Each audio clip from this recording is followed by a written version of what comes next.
Good evening. For those of you just joining us, our AB 617 South Central Fresno Community Steering Committee meeting will begin in just a few moments. And while you're waiting, please take a note of the slide on the screen, which shows you how to make sure you have the right screen name showing during the meeting. And we'll go into more detail about this in just a few minutes. We'll get started in just a couple of moments. Thank you for joining us.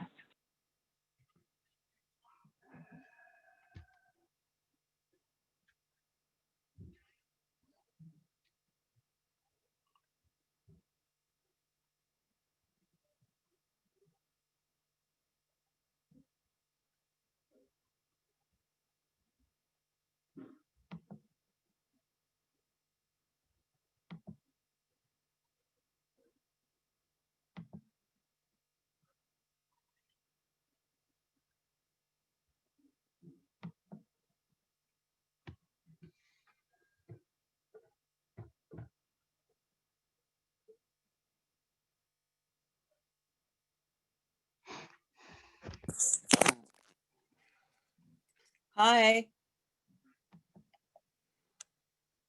Hi, Lisa. It's Jamie. Hey, Jamie. How are you doing?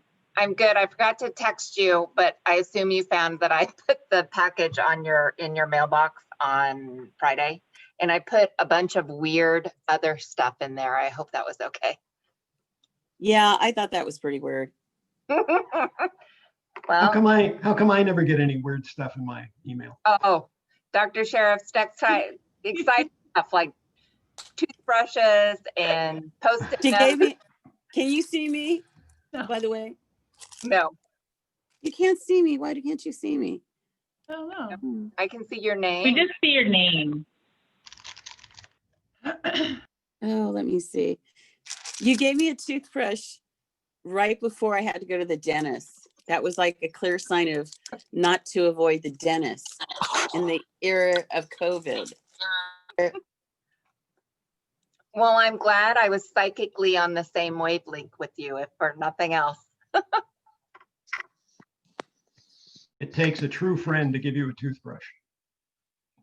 Hey, Dr. Sheriff. Hello, hello. How great to see you.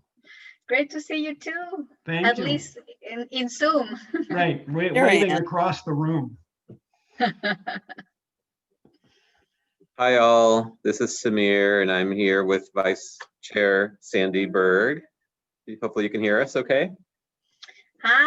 We can hear you great. Good evening, everyone. Good evening. I like those stylish masks. Thank you. And socially distant. Yep. Very nice. Good. Keep everybody healthy. Thank you. Thank you. If you're just joining us, thank you so much for attending the South Central Fresno Community Steering Committee for AB 617. We're going to allow you to just get caught up and on the line. We have a little over 40 of you on the line. We'll give it just another couple seconds. Feel free to go ahead and rename your screen name if you can see those instructions on the screen, and we'll begin in just a few seconds.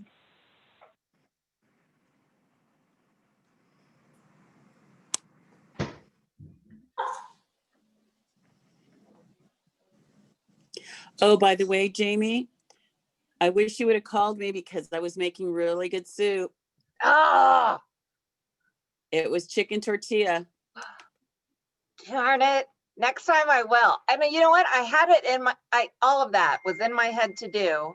It was just one of those things that when I actually dropped it off, I don't even know what I was thinking. You know how you just, I was like, I'm going to drop this off and then I'm going to drop my dry cleaning up and then I'm going to do it. It just blew my mind. But I'm ready whenever you want to share. You know, I'm just around the corner from you. So whenever you want to share some soup, I'm up. It was good because I had some tonight. You're okay. Lisa, it's Sandy Berg, and I was staying at a hotel. If I would have known, I would have just driven by and picked some up. Sandy, Yes. if I would have known you were in town, I would have had a welcome basket ready for you at the hotel when you got there. Well, my friend, next time I'll let you know. Hey, Not so you bring me a basket, but so I can say hi. hey, Lisa, don't be like that. You got to share also with your fellow steering committee members. I'll send you my address. Oh, honey, I do. Because, you know, the college kid that was on our committee, he only ate a vegan. So every time he showed up, I would cook some vegan stuff for him. You know, because Bulldogs, we got to stick together and stuff, you know. But I will say I'm going to attempt tamales. Ooh. Mm. I'll happily taste test for you. Hey, you guys are making me hungry. I know. I think that's the cue to start this meeting or we're all going to be starving by 7:30. All right. Well, on that note, Lisa's going to cook for everyone. Hello. Hello and welcome everyone to the AB 617 South Central Fresno Community Steering Committee meeting. You've been hearing a lot about food, and I apologize for that on behalf of everybody else on the line. I think we all want tortilla soup. My name is Erica Manuel. I'm the CEO of the Institute for Local Government and ILG, and we've been working with the Air District and the community to facilitate these steering committee meetings for the past year, and it is so good to see you all today. Happy Tuesday. I am joined by my colleagues Hannah Stelmakovich and Kim Danko, who are working behind the scenes to help you out with this Zoom meeting. They should be waving on their videos right now, and they are available to help with whatever you might need during this meeting, logistically, of course. And then I want to, before we get started too far, check in on our Spanish-speaking attendees, make sure they have everything that they need to hear and understand and participate in the meeting today. So I'm going to check in with our Air District and interpreters in Spanish. Would you guys let me know when we are cleared to proceed?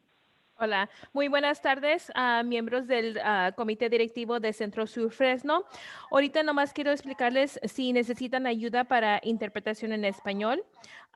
Lo que necesitan que hacer es abajo de la pantalla de Zoom va a haber interpretación, va a seleccionar el idioma que viene siendo el español.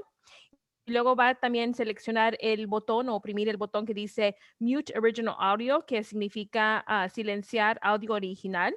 Y así ya va a poder escuchar la interpretación en español. En caso de que tengan algún problema entrando a la reunión por Zoom, también tenemos un número de teléfono para aquí, para ustedes, que viene siendo el 888-431-3632. Y el código de acceso viene siendo... Es el 137-4159 y luego oprime el signo de número. ¿Alguna persona tiene alguna pregunta o comentario en este momento? Ok, escuchando nada. No, ahorita no, gracias. Ok, muchas gracias y buenas tardes. Ok, we are ready to go, Erica. Thank you so much and welcome everyone. Before we move to the agenda review, I do want to welcome two special guests we have with us today. You might have heard them speaking about the tortilla soup a little earlier. We have California Air Resources Board Member Sandra Berg and Carbon San Joaquin Valley Air District Board Member Dr. Alexander Sheriff on the line as well. Both of them have a really strong interest in this AB 617 program and the progress that you're all making as you move forward with your CERP implementation. And so I just want to give them a second to say hello and welcome this group before we continue with our agenda. Well, thank you very much, Erica, and we are so excited to be here with you tonight. It was a year ago that we were all together, and I think one of the highlights as we were coming together to be able to approve the CERT was when the board made a commitment to come back to Fresno for a review. And then our world got turned upside down. But one of the things we just didn't want COVID to take away this opportunity for us to come and be with you. And so I am in Fresno. I drove down yesterday and attended the chapter meeting last night along with Dr. Sheriff. And now I'm here with Shamir, socially distanced to be with you. I'm sorry we can't be together, but I'm really delighted to be part of your meeting today and to participate. And so Dr. Sheriff, would you like to say a few words as well, please? Thank you. Thank you very much. And thank you for coming down.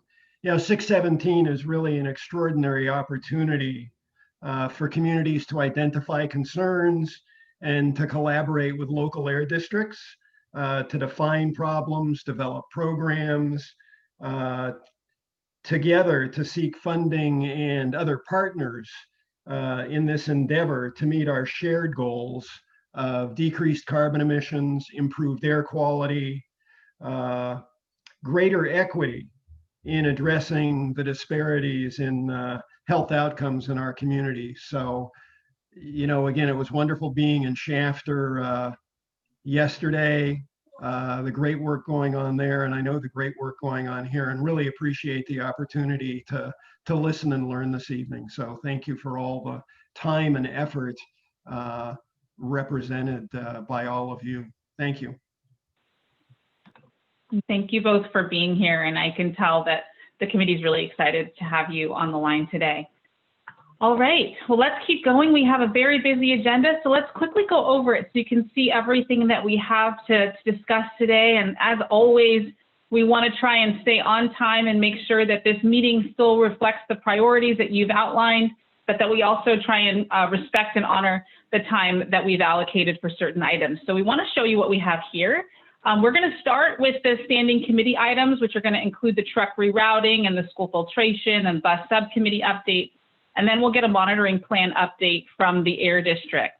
Then we're going to hear from DPR about the CERP measure progress. And then that's going to be followed by an update on implementation of the incentive CERP strategies and the outreach portion of that process. Then we're going to get an update on the annual report that's going to the Air District Board and CARB in just a couple of weeks. Well, next week and then in a couple of weeks. And then we'll do the wrap up and the public comments.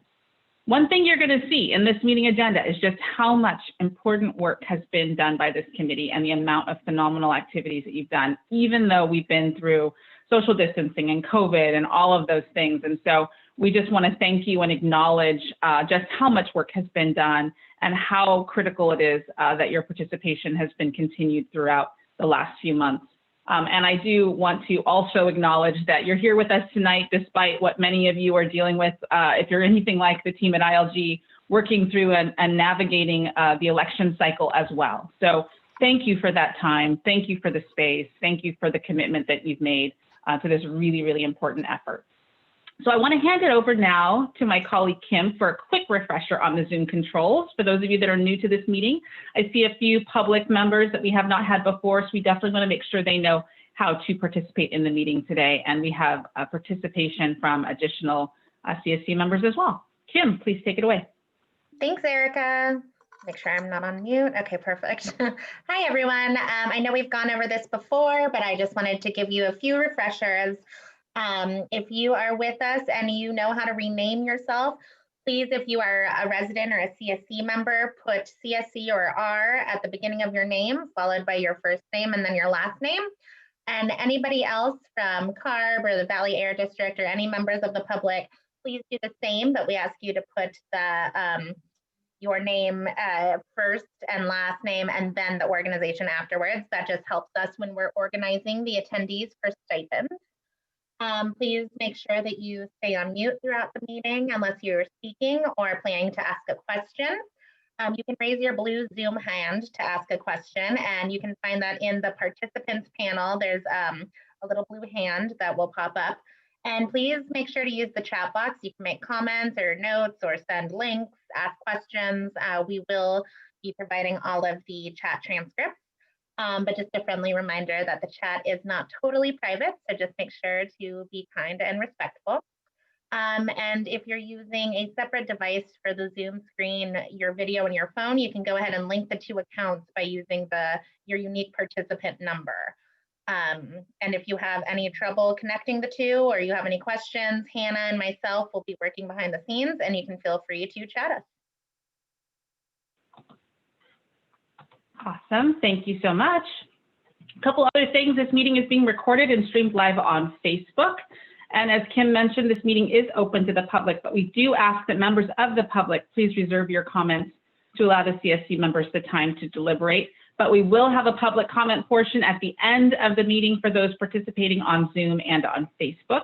And if you are absolutely interested in a specific topic, we will try and navigate and check the chat as well to make sure that you are able to ask questions as it makes sense to do so. We are also committed to making sure this is an inclusive process for all of our members of the public that are both English and Spanish speaking. And so please feel free to raise your hand at any time if you have any challenges with the connection on our translation line or on our language line. One other thing that we'd like to add, because we have a very busy agenda item and because we're seeing a lot of activity in the chat, is that we are going to add in a little request about chat etiquette, and you're going to see that on the screen. We have noticed over the last few meetings that the chat has become very, very active, and we absolutely love it. And actually, when we have really busy meetings and we're off schedule a little, it's nice to move questions to the chat. We want to continue to do that. So please use the chat box to ask those questions, to make requests, to share comments. Know that the chat is recorded and that it's part of the meeting record. If our agenda is running long, we might direct you to the chat to ask and answer questions, but know that those are just as important as the verbal. One thing we've noticed is that when we do the transcripts, it's sometimes hard to track what answers are being asked and what questions are being asked. So we are going to make one additional request of our subject matter experts and of our CSC members, and it's this. Please use a reference tag in the chat if you would. So if you're responding to a specific person's question, use the @ and their name and then respond. Or if you're saying, hey, I'd like to sign up for a committee, or I'd like to sign up to do something related to this committee, please reference what that is so that when we go through the chat transcript, we can make that note. We are going to keep moving and we'll keep reminding you of that chat etiquette throughout the meeting, and that will make it easier for everyone to follow the wonderful questions and answers and conversation that happens in the chat. Moving on, we have talked about the renaming process. Please do that. I will go to my colleague Kim quickly to make sure that all of our residents are named appropriately so that their stipends can be appropriately allocated. Kim, can you tell us if we have any people that need to be renamed before we move on with the agenda? I just want to confirm, we had, let's see, actually, I think we had another user 617 account, but I think we were able to rename it. I know earlier it was Isabel, so I'm not sure if she's still on the line. And then we have a couple members that we don't have a label for them, but we do have their first and last name. So I think everyone is identified on the schedule. Excellent, thank you.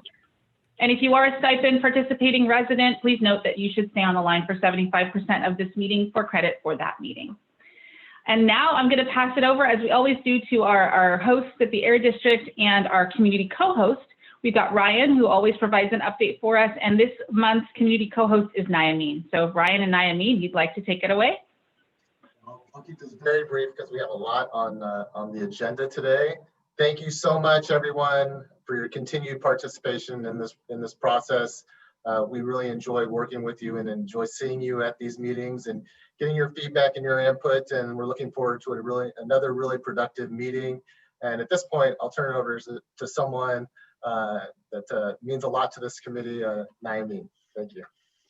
Thank you, Ryan. Buenas noches. Hello, everyone. I'm happy to be the co-host today, but I really want to encourage some of you who have not been co-host to jump into this role and raise your hand or send an email later after today's meeting so that you can also play this role. Even Spanish speakers, we would like for you to participate as co-hosts, and also even sharing why have you been participating in these meetings. Share about what motivates you to be part of this committee and what are the transformations, if any, that you have seen in your communities. I think that will all help us to stay motivated as the next few months come in, and we are all getting into the season of celebration and all that. So sharing some experiences will be great to hear from all of you. So with that, I will turn it over to you, Erica. Thank you, Nyameen. And thank you for the reminder that, the work that you're doing is incredibly important. And we're going to hear a little bit about that when you go into the annual report. Certainly, you're going to see just the breadth of the work that's been done over the last few months, even in this virtual environment. But let's not lose sight of the why we're doing this, why this is important. And Nayamin's right. We always look for new participants as a community co-host. And if you can bring that personal experience and that flavor to it, tell us why you do this, tell us why it matters, and we can keep that focus. I think that's always a good thing. So moving on to the agenda is the next thing is standing updates. And you've requested that we have those at the very beginning of the meeting. As we talked about earlier, the committees, the subcommittees and the air monitoring are the discussion items for today. We're going to start with truck rerouting, then go to school filtration and buses, and then we'll cover community air monitoring. So let's start with truck rerouting. And as a refresher for those of you that were not on the line last time, we have had a truck rerouting subcommittee in the last month, and the city has indicated its full intent to really incorporate this subcommittee's input into the document, the RFP document, before it's made public for the consultant responses. And so tonight we have Andrew from the city on the line to discuss the status of that RFP and the next steps. And I can't see him on my screen, but hopefully, Andrew, you are ready to bid that update. Andrew, are you good? I'm good. I hope you can all see me and hear me. There you are. Thank you.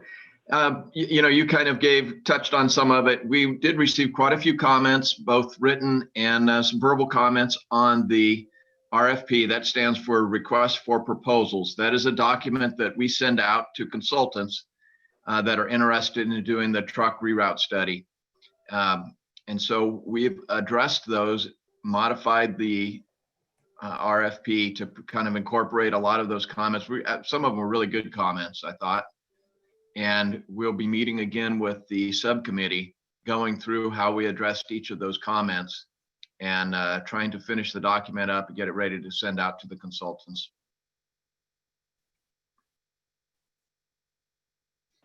Excellent, Andrew, thank you. One thing that wasn't mentioned that may be relevant for this group is that at the subcommittee meeting, there was a smaller group of this committee that is going to work really closely with the city on that document. And so you have a group of people that are going to help with the wordsmithing and really help get that RFP into the shape that you all are really comfortable with and happy with. And I think that committee is going to be meeting sometime in the next couple of weeks, and then we'll report back to the actual subcommittee. So it's like a mini committee of the subcommittee. And that is the update from the city. Do we have any questions or comments from this CSC? Raise your blue hands or Lisa, write into the chat. Erica, Lisa has her hand up. Oh, hi, Lisa. Hi. Yes, Andrew.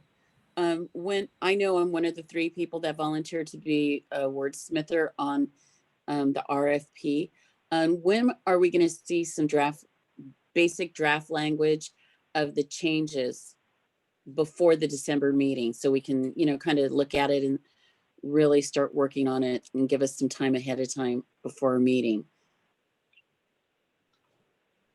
We will send it out before the meeting. We don't have it quite ready yet. So within probably a week or 10 days, we'll be sending that out.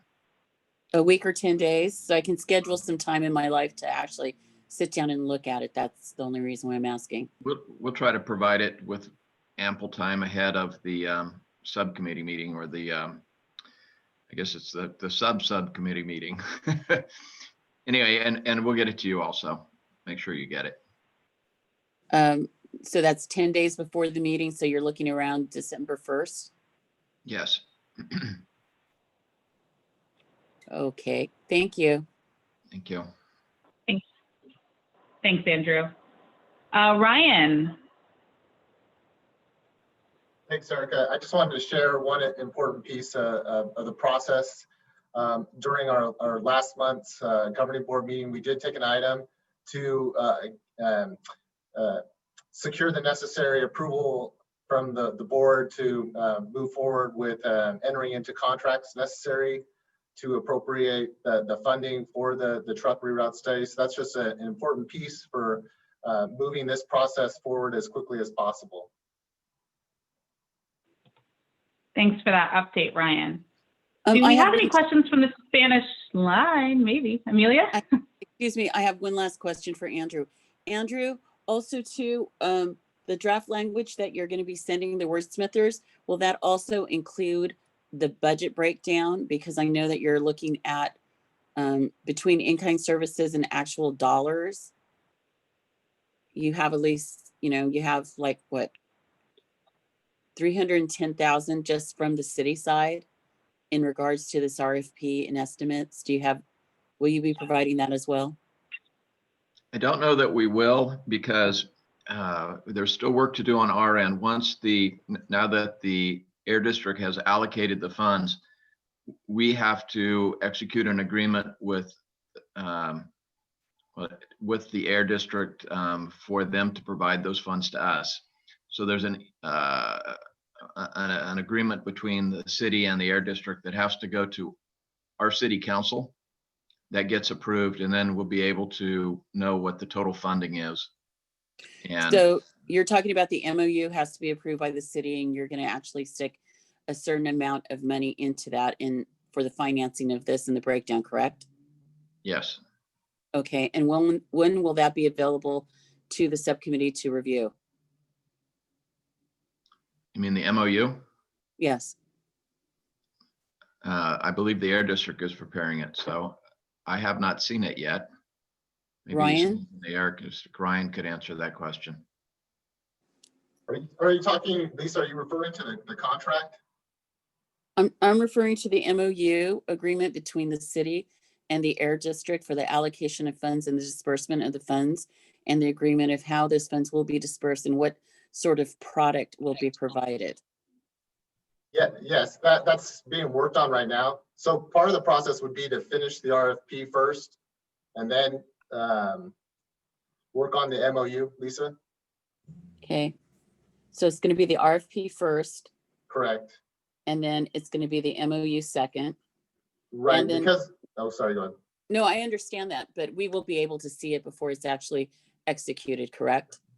Yes. Okay, thank you. Thank you. All right, let's just check the Spanish line briefly to make sure that our Spanish speaking participants don't have any questions about this item before we move to the school and bus. We do not have anyone on the call, but Ahorita no. we do have them Gracias. via the Zoom.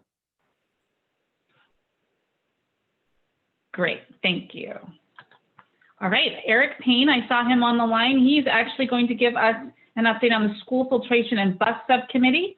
Eric, if you're still on and able to give that update, we'd love to hear it.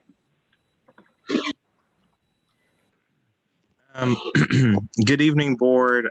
Eric Payne, commissioner to AB 617. I was able to participate in the subcommittee meeting, and I have a number of notes here. And so, Erica, I'm gonna deflect to you, just kind of like where you want me to start, or if you want me to just give a brief summary and kind of like next steps, and just really focus on the next steps, or just to recap a little bit of everything that was discussed. I think a recap and next steps, whatever you can do in 2 to 3 minutes would be great. Just so everybody has a flavor of the work that got done and where we're going from here. Absolutely. Okay. So in terms of the school filtration, many schools can't do higher MERV, but they can circulate air through the filters more often. The Valley Air explains schools can replace filters to improve what they currently have now. They don't have to be MERV 14. The program will pay for filters or standalones up to 100% of the cost for 5 years. Fresno Unified already is at its highest MERV, which might go to MERV 13 at a multi-zone rooms.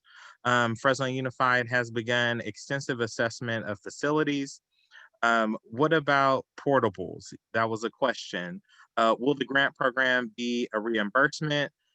They would consider looking at portable classrooms. They have 1,100 portables. And then the research life of filters during the times of high PM, there's a focus on worst first. What schools have the most jeopardy to mitigate? Then there are standalone filter concerns. They need multiple units for classrooms. The second item was sound. A leading company claimed that standalone filters would be about 600 decimals. The standalone filters are required to be at 45 decimals or lower.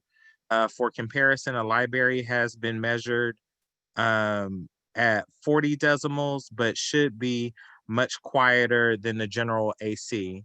In terms of electric buses, the CSC communicated electric buses are a top priority. The district program info should provide basic bus stats, how long to charge, the range. A level 3 charger can charge 80% in about half an hour, and they looked at the city of Fowler, and one of the other commissioners on our board also participated, which is Greg Barfield, the transportation director at the city. He provided a synopsis over their transition plan to electric vehicles that they would share.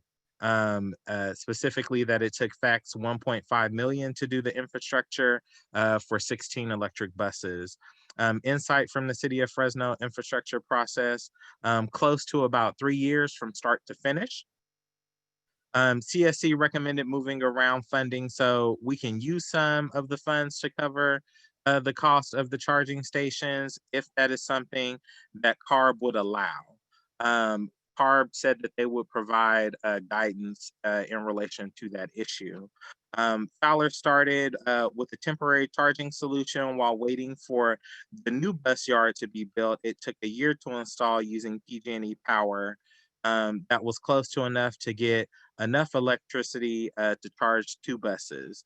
The new bus facility has not yet been built, so Fowler could not get another bus until a permanent charging solution is installed. And there was a grant for 12 buses with 2 received. In terms of next steps and my closing remarks, the district would like to work with the Valley Air District would like to work with Fresno Unified to determine exact needs and how the program can meet the needs of all the schools. Given commitment from, there was a commitment from Fresno Unified School trustees. A follow-up meeting will be arranged to discuss buses and the infrastructure.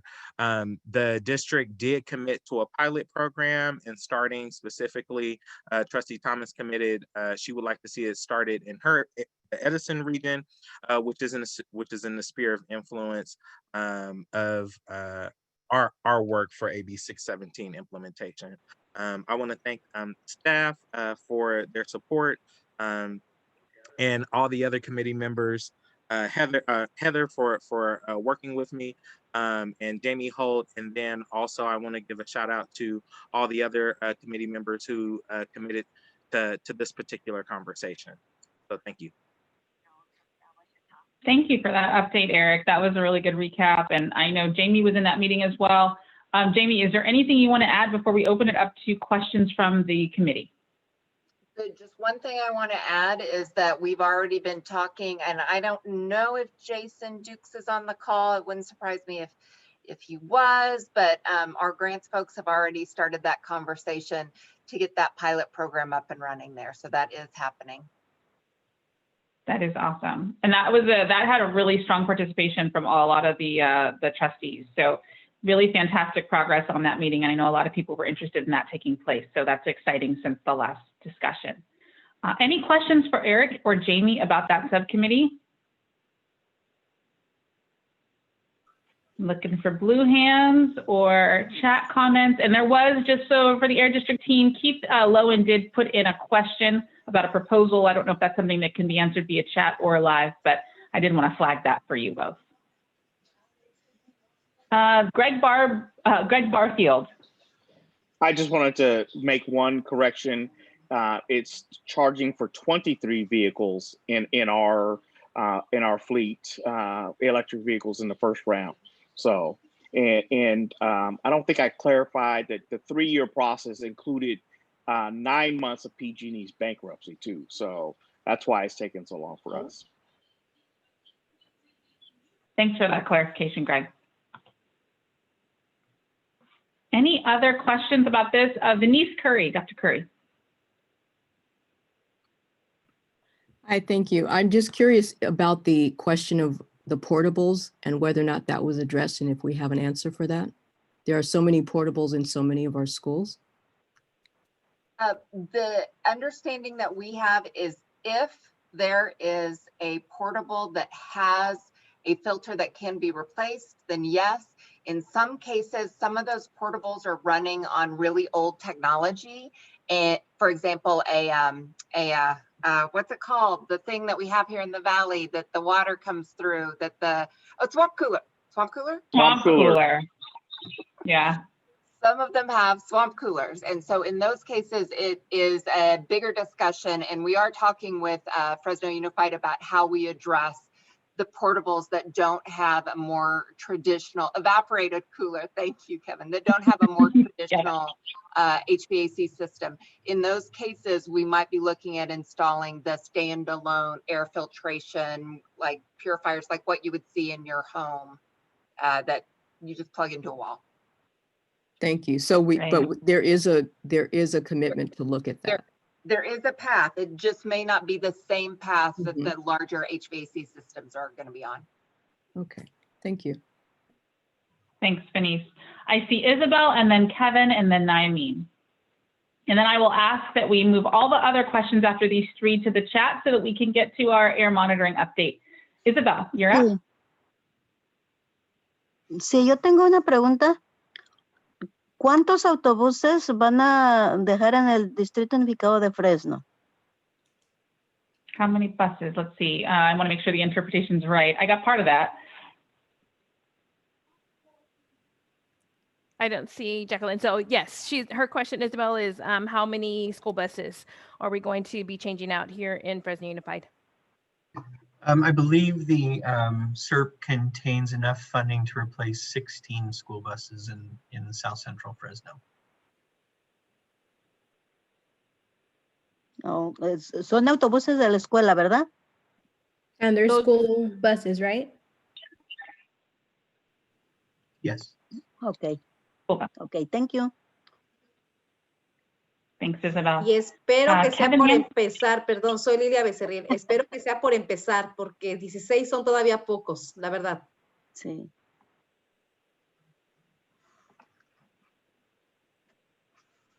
That was Lilia. Lilia basically said that she hopes that this is just the beginning. It's only 16 school buses because there is a lot more that need to be replaced. So she hopes that 16 is just the beginning.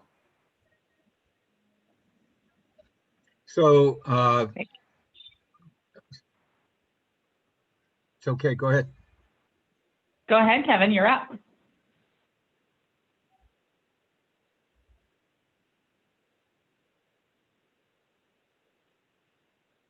Yes, I was just saying if she's not done talking, to go ahead. I think she made that comment and I think we're good. Yeah, and I will ask Marcella if there's anything additional, but I think she's finished. Thank you for that though. She is done. So this is news to me, the whole idea that there are still portables out there in Fresno Unified with evaporative coolers. And I really would like to see an inventory of those. That's I haven't seen those in a long time. I had no idea that there were any left that were still having students. The mold risk from these things is pretty high compared to your standard cooling system. And so if they are indeed out there, then I think we need to really target some funding toward replacing those with updated HVAC systems. We really shouldn't let that continue if we can get around it. And Kevin, I'm not sure if Fresno Unified is on the call, but I do think they put that it was in the context of that there were some evaporated coolers used in not traditional classrooms. They mentioned shop workshops and other weird kind of places. Ryan, do you remember exactly? I saw you unmute yourself. No, you hit on it. Yeah, I think they were talking about like the auto, like the vocational type. Okay, that's a little different. If they've got a big open shop and they're using the big industrial evaporative cooler, that's a whole different entity, if you will, a level of equipment than the standard, window evaporative cooler that's going to rust out in a very short period of time and create a lot of problems if somebody isn't taking really good care of it. So yeah, we could check. Let's find out and be sure that there aren't students in portable classrooms, because that's what was said. And I get that it might have been a misstatement, but if we could get that clarified, I'd sure appreciate it. Yeah, I would appreciate that as well. Thank you. It's a great note. Thank you. And we'll make sure that it's reflected in these meeting notes. Nyameen, would you like to close this item out? And then I'll ask other questions to go to the chat, and we will request that those be answered on the chat. And then we'll come back to our air monitoring results after Nyameen. Yeah, it's a quick question for Jamie. I wasn't able to stay for the duration of the entire meeting. So can you summarize what are the next steps that our subcommittee will be taking to follow up with the recommendations and the discussion that happened at that meeting? We got a firm commitment, both from the trustees and from one of the top staff people, that they want to do what we're calling a pilot, but I think that's an incorrect term. That we want to do one partnership project with Fresno Unified that will go in, and hopefully it'll be a fairly large project, go in and address some of the I forget the term that Eric used, some of the schools that are most at risk, and get some of these electric school buses going. So the next steps on our end is that our grant folks are working directly with Jason Dukes over at Fresno Unified to get some of that further assessment done. Some of the questions that just came up about evaporative coolers and, where there are, what the needs are and how this program can meet those needs. And so I assume those discussions I know have been going on and will continue to go on. And I'm hoping that we can do another subcommittee meeting with an update in maybe mid-December. Yeah, especially so that we give the residents who are part of this committee the opportunity to look at the list of the schools that are being considered for that pilot or whatever you call it, because they might have another idea of which other schools are at need. Definitely. And I saw Todd shaking his head, and I know Todd's been having conversations with Jason. So we'll make sure that once we have something to share, that we'll bring it back to the subcommittee before we take any additional action. Thank you, guys. So a couple things to put your attention to in the chat. A few people have put in their motivation for being on this committee, just to keep us grounded in the reality of what the goal of this is. And I think that's always nice to see. And then we're also seeing some congratulations from Kevin and from others around moving this item forward, which has been a big priority for this committee, the CSC at large, and the subcommittee certainly. So nicely done there. This is a big deal. And I think that we all, from what I've heard, we want to continue to move that fleet forward, particularly on the bus side, and then to explore some other elements, whether it's the evaporative coolers or others. And so that's definitely in the record. All right, so we don't see any other hands, and I want to keep us moving forward onto the community air monitoring results. We have John from the Air District to give us a quick update on community air monitoring and some of those updates. John, are you ready? Yeah, thank you, Erica, and good to see everybody on here this evening. And I'll try to be very brief here so we can move on to the rest of this important agenda. So just a few updates here for you since our last meeting. At the last meeting, we announced that Central Unified School District Board approved us to be able to put air monitoring equipment at Madison Elementary School. Since then, we formally executed the lease agreement, which is great. We're happy that we were able to do that over the past few weeks. With that done, we're now working with Central Unified School District staff on the logistics for that site. We're doing the electrical work there. Once that gets done over the coming weeks, we'll have PM 2.5 beginning to be measured in real time at Madison Elementary School, which is on the west part of our South Central Fresno area of studies. So we're looking forward to having that available soon. And we hope if things go well by next month in December, we'll have that data up running and be able to view on our website. We'll keep you updated as we make progress there. The last site that we're working with for the South Central Fresno Community Air Monitoring Network is Edison High School. So we're continuing to work with Fresno Unified on a good location there. We'll be wrapping up Madison Elementary soon, getting that site set up, and then the last will be Edison High School. So we're looking forward to focusing our efforts and making that happen too very soon. And we'll keep you updated there as well. The air monitoring van has continued to be used over the past few weeks to take some measurements. Edison High School is one area where we took measurements on a day to get some values there for different pollutants. We've also done some measurements in other areas of interest that the committee recommended in the community air monitoring plan. The data file of air monitoring data from the van that's on the website for South Central Fresno. We'll be updating that with the latest air monitoring van data that we've been collecting over the past few weeks, so we'll keep it updated. Last few notes here, we are continuing to make progress on developing a real-time air monitoring map that will show air monitoring across South Central Fresno in real time, so you can see it all at once, and we'll be getting some feedback from you soon. We hope to show it to you very soon and get your thoughts on it as we continue to develop that. And finally, there's been a lot of recommendations from this committee on integrating the community air monitoring data into the RAN system, and we're taking steps forward with that. We are working on integrating that all together so that within RAN, it will be integrating all of our regulatory air monitoring data along with our community air monitoring data. So we're making progress there, and we'll certainly keep you updated as we continue to work on that. And that's it, Erica. Thank you. Wow, that was great. Thank you so much, John. I know this is a really important item for a lot of people, and it ties pretty closely to the school and bus outreach efforts as well.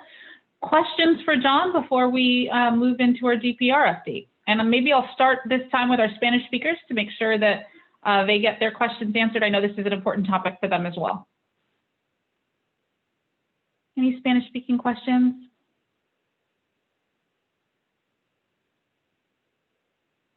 Naimeen, you can jump in. It looks like you've got your hand up, and I don't see anything from Marcela at the moment. I was going to say, I don't think we have any comments. Sí. Oh, wait, hold on, we do. Que se invirtiera en las escuelas en las escuelas que están más viejas. ¿Qué fue eso? Sí, para que ahí puedan poner los filtros. No pude escuchar todo el mensaje. ¿Lo podría repetir, por favor? Sí, que se invierta en las escuelas más viejas para que puedan poner los filtros. Oh, okay. ¿Quién es la que estaba hablando? Disculpe. Mi nombre es Estela. Oh, Estela. Buenas tardes, Estela. Buenas tardes. That was Estela. She basically just said that we need to be able to put these fundings into the older schools so that they can replace those filters. So she's just recommending that we look at the older schools. Excellent. Thank you for that comment.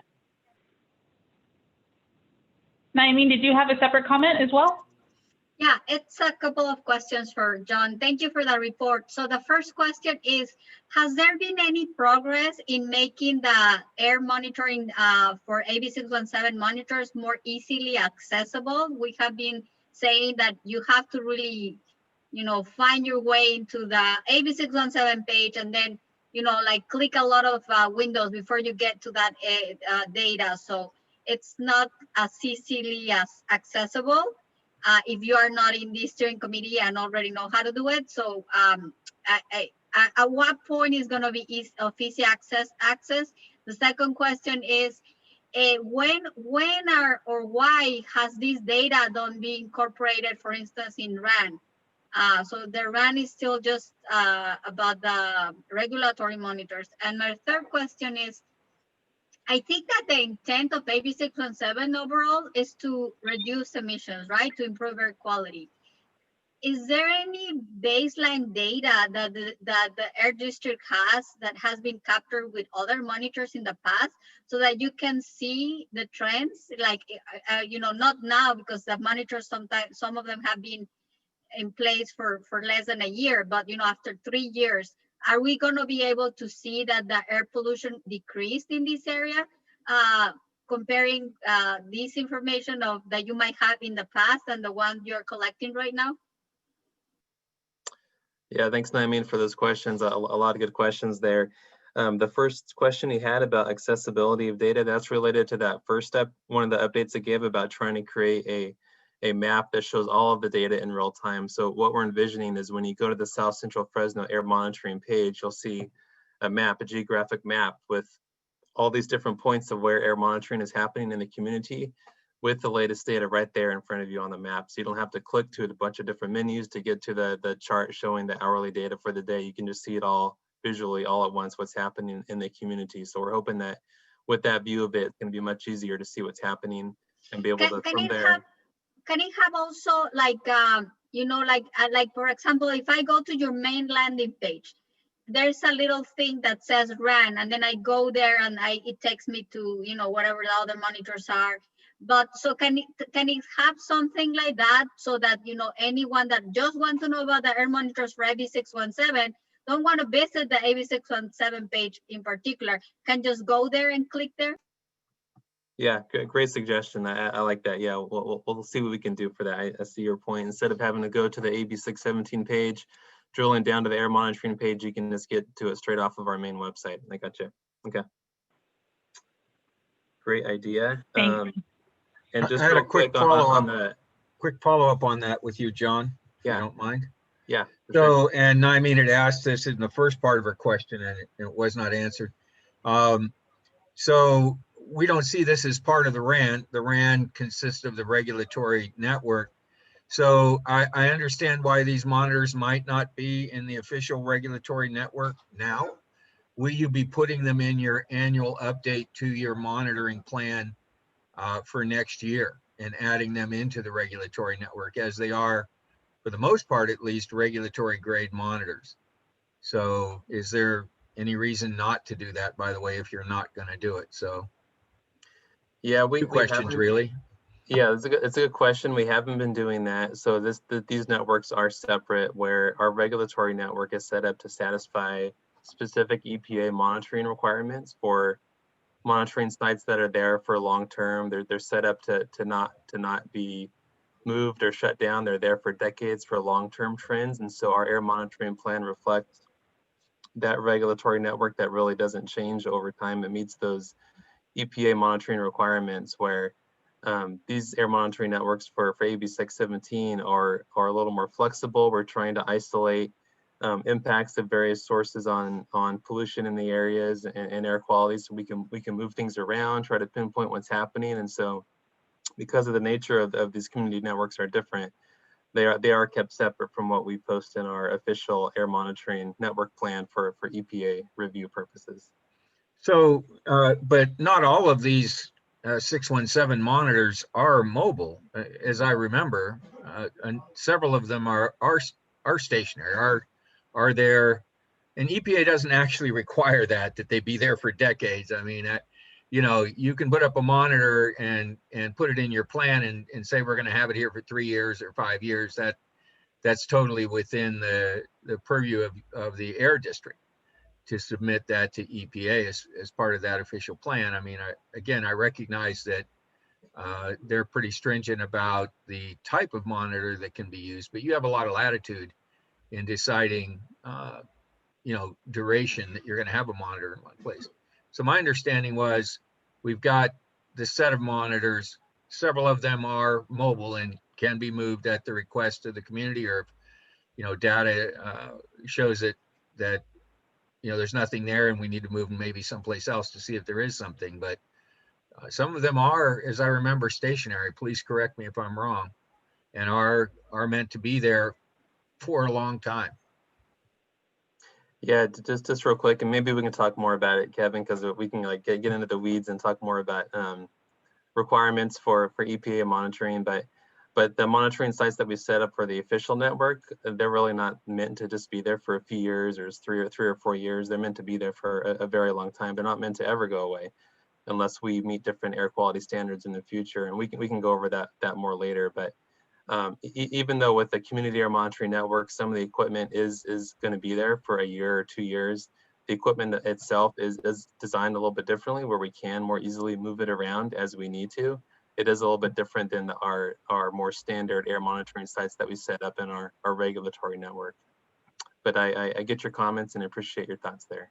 So some of them are indeed stationary and can be placed for And we're, as we understood it, going to be there for a long period of time. Is that correct? And then only a few of them are actually built to be portable, just so we can, I just want you to clarify that specifically. Yeah, for our community networks, the equipment is all built to be fairly easily moved around, more easily than our regulatory network, whether it's our PM 2.5 units, our compact multi-pollutant units, our air pointers can be moved around more easily, and even our air monitoring trailer that's set up at Malaga Elementary, it is set up in a way that's a little bit easier to move around than a lot of our regulatory sites that are out there across the valley. It's a trailer, John. Of course you can move it around. It was designed that way. All right. You know, I think you're dodging my question here a little bit. I'll be quite frank with you. And, you know, I think we need to talk more about that. We had some of these monitors specifically placed in areas where there's a lot of fireplaces, for instance, where we figured they'd be there long term so we could evaluate that and look at it over the years, not 1 year, not 2 years, more like 5 years as is described in the legislation and the blueprint, and that we'd be looking at even another 5 after that. So we're talking about gathering data for 5 to 10 years in single spots with this, some of this monitoring. So it should be added into the monitoring plan. And again, we can talk more about that, but that's what the legislation calls for. That's what the plan, as far as I know, is, at least, and I was on the monitoring committee along with a lot of folks here. And so that was our goal in those specific areas. And I believe there's 3 of those. So we need to talk more about that and see if we can resolve our differences on that seem to be showing up. Because if they're not part of the regulatory system, it's really hard to use them to create regulations or modify existing regulations or drive enforcement. All they are is signal generators. We could put up a bunch of, for PM 2.5, we could throw a bunch of purple airs out there and do that and calibrate them all off your monitors. So, I mean, there has to be a good reason to spend this kind of money on this kind of a system and put it in place. And that should be to buttress up the regulatory monitoring system in these communities. So the community can come in and say, this monitor is saying this, and I have real concerns about what I'm seeing on this monitor. And it has to be taken seriously because it's part of the regulatory system. So that's at least my opinion on that. So. All right. Yeah, thanks, Kevin. Thanks for your thoughts, and we can connect more later to keep talking. Appreciate it. Hey, John, thank you for that. And I just think to keep the agenda item going, it'd be great if you could circle back. Maybe you'd meet together and then come back to another committee meeting where we discuss the progress on that. I do want to acknowledge that Lisa's hand has been up for a little while. Lisa, give me 1 second. I want to make sure that our friends at DPR have the ability to stick around for a second before we jump to your question about John's item. Are you able to stick around for just a few more seconds, Min, before your item starts? Yeah, my boss is here, so I can't go anywhere. Sounds good. All right, you heard it here first. We're going to take one more question from Lisa for John, and then we will go to Min, so we're not too off schedule. And Kevin, I want to thank you for your comments, and John for being gracious and answering all of those questions. And then Lisa, if you can take one more, take us off this item with one more question. Well, the only thing I have to say is, as you integrate the data into the system, you need to make it user friendly. And if I have to click more than 3 little icons to go anywhere in my life, it's something that I don't need. So you need to think of the common man. What would the common man, without all this education, without all the knowledge base, figure out where to get the information they need to make decisions? And it's typically 3 clicks on a mouse. Anything more than that means that you're failing. Thank you. That's a really great comment, Lisa. I know user experience, right, is a really important element to this, and even with technical information. And I know that Jamie's been working hard on that too with her marketing efforts, and maybe tying that in with this committee as well. So if the Air District has an update or something to add on that, I'll give them a couple seconds to respond to that. Otherwise, we'll get Min all queued up for his update on DPR. Before Min goes on, I'll be, I guess I'll. Oh, hang on. open a little bit for DPR. So hey everybody, my name is Nansing Hasemanan, and I'm an assistant director with the California Department of Pesticide Regulation, and I'm calling in from Sacramento. I'm happy to be here to help fulfill our role to assist the South Central Fresno Community Steering Committee, you know, and basically fulfill our role in the SERP. On the agenda, there is an item for DPR to share progress on the Fresno SERP measure. But I think as we've been discussing with the Air District, we've been asked to provide more of an overview of our air program, particularly talking about the subject of ambient air monitoring, that part of our work. So I will soon yield the floor to Mr. Min Pham, who is our air program manager, and who many of you are already familiar with. At this time, DPR is still on track to develop regulations beginning next year in accordance with the toxic air contaminant or TAC process to reduce acute and chronic community exposure to 1,3-D or T-loam. So you know, this item is specifically referred to in your SERP. So we are certainly on track for that. At this time, we are evaluating alternative 1,3-D application methods that will reduce emission in a year-long study that we commonly refer to as our 1,3-D mitigation pilot program. Again, some of you may be familiar with that. The results of the program will directly feed into our rulemaking development that I mentioned earlier. So, I should also mention that we're also exploring elements and pathways toward developing a functional statewide pesticide application notification system. This is something that our director has committed to, you know, for us to fully explore this and see what we can come up with. So this particular notification will certainly be of interest, of future interest to this and other communities around the state. With that opening, you know, and just kind of address our, you know, the SERP a little bit. At this point, I'll just turn to Min Pham so that he can make the presentation. We can answer questions at the end of the presentation too. Right. Thank you. All right, Thank you, thanks, Nan. Nan. I'll go ahead and try to share this, so bear with me. Give me 1 second here. It's also my understanding that many of you received the Spanish language version via hard copy of this presentation last month. And then, so you should have something in writing as well if you are a Spanish speaker and wanted a hard copy. All right, good evening, everybody.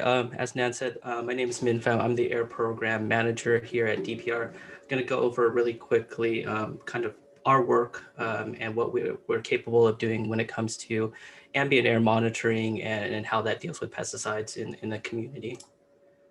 So tonight, I just wanted to go over these points fairly quickly. So I'll give you a little background of what the air program is, why do we monitor, how do we monitor, where do we have our monitoring locations at, and at the end of the day, you know, where's all that information housed? So I'll walk you through what the results, reports, and other outreach products are.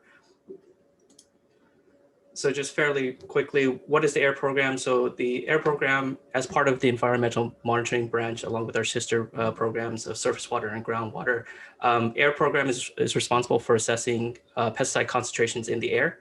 And then based on that, we'll work on mitigation options to lower that or eliminate that risk associated with any pesticide application. We do that through two different avenues. My program separated into two groups. We collect on-site and ambient air monitoring data. So we'll actually sample from the air in various locations. And then we also have our modeling group where we feed a lot of the information from literature or from the actual results that we gather from the real life scenarios and build out computer models so that we can run hundreds and millions of simulations so that we can get a feel for different locations, different environmental conditions, different pesticide behavior. Yeah, just obviously when you're stuck with doing monitoring, you're kind of handicapped to where you have to be. With our modeling capability, we can actually take into consideration a lot of sites that may not even be accessible to our monitoring. Really quickly, just the key laws that govern us. The California Food and Agricultural Code requires us to continuously evaluate pesticides. along with the California Toxic Air Contaminant Act. We work with alongside alongside ARB with that program to look at toxic air contaminants through the state. So why do we monitor? Nan touched on this a little bit before. So my program identifies pesticides in the air. We'll find a way to take a look at either acute, subchronic, or annual concentrations. We'll assess what those concentrations mean. We'll track them over time. We actually have an air monitoring network program that we have statewide, and we have some long-term sites that we have throughout California. We'll also work with the CACs, the county agriculture commissioners, growers, applicators to determine efficacy. So we want to make sure that what we have in place as far as rules or regulations is doing its job. We actually always continuously reevaluate should we see that something that we have going on isn't working in a real life scenario. We'll go back to the drawing board and work with everybody to get that corrected. You'll see the word, I'll use the word flux quite a bit. That's essentially air concentration from a field. I think that's a lot of acute exposure that a lot of people are interested in, and that's where we actually do specific field monitoring. And I'll get into a little bit of the different types of monitoring we do here. And like I mentioned in the previous slide, we want to be able to validate our computer model against real life data, and those two things kind of go hand in hand. So we'll always do computer modeling, and then we'll look at real life data, we'll look at real life data, and then we'll do the modeling for it. As I mentioned before, realistically, the three pillars of our monitoring resides with application site monitoring, seasonal studies, and long-term monitoring. So application site monitoring, this is where we actually will go out to a site during a application. So we're there a couple of days to a week before a application occurs. This is actually, we'll monitor the immediate. So once a product is put into the ground or into an orchard, we actually have independent monitoring sites in and around that field to collect data. So we'll be doing that in the immediate. So we're collecting samples anywhere from 4 to 6 hours continuously, 24 hours a day for up to 21 days. I think that we've actually been out there for about 27 days before. So if you ever see my staff tired and bewildered and lost because we're stumbling around a field, this is why. There is no stopping. So it's continuous. Like I said, 24 hours on the dot, the clock goes off and we're on the field. And just for, just so everybody can get a visual, a field, normally the smallest we'll be able to take on is about 2 acres. And even with that 2 acres, we'll have anywhere from 12 to 16 monitoring sites. So we're running in a circle because we actually have to get all the samples collected within a 20 to 30 minute time frame. And this data is mainly used for estimating maximum exposures over hours or days. So it's like that immediate burst of what's coming off of the ground, if anything's coming off at all.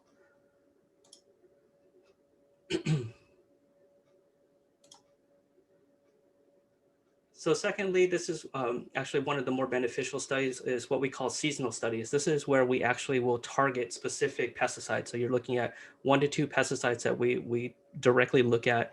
And this is where we actually take a look at pesticide use data. So throughout California, pesticide use is actually recorded.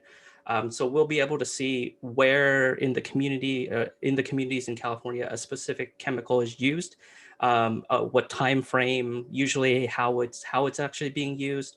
So we'll take that into consideration and we'll target specific time frames because obviously some pesticides are just not used year round. It's targeted for the spring, the winter, whatever it may be, depending on crop usage, pest management.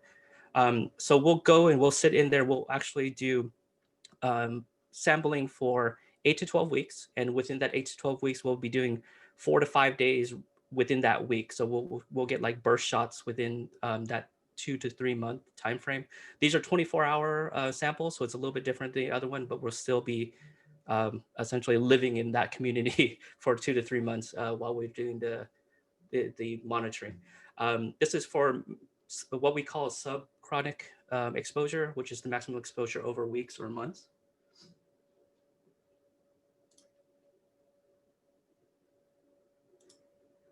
And lastly, this is more or less the bread and butter of my program right now. So long-term monitoring is a year-long sampling. I always refer to the Air Monitoring Network, which is we have throughout the state of California. This one is, we're looking at ambient air. So it's a little bit different. We're not necessarily targeting a pesticide.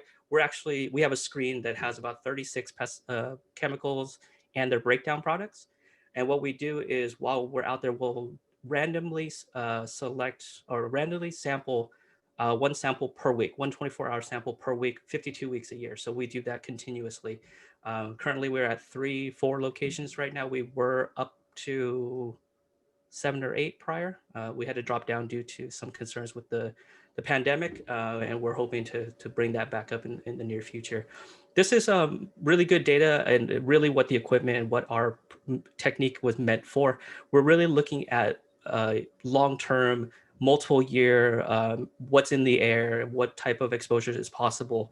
And this is where a lot of our data resides here.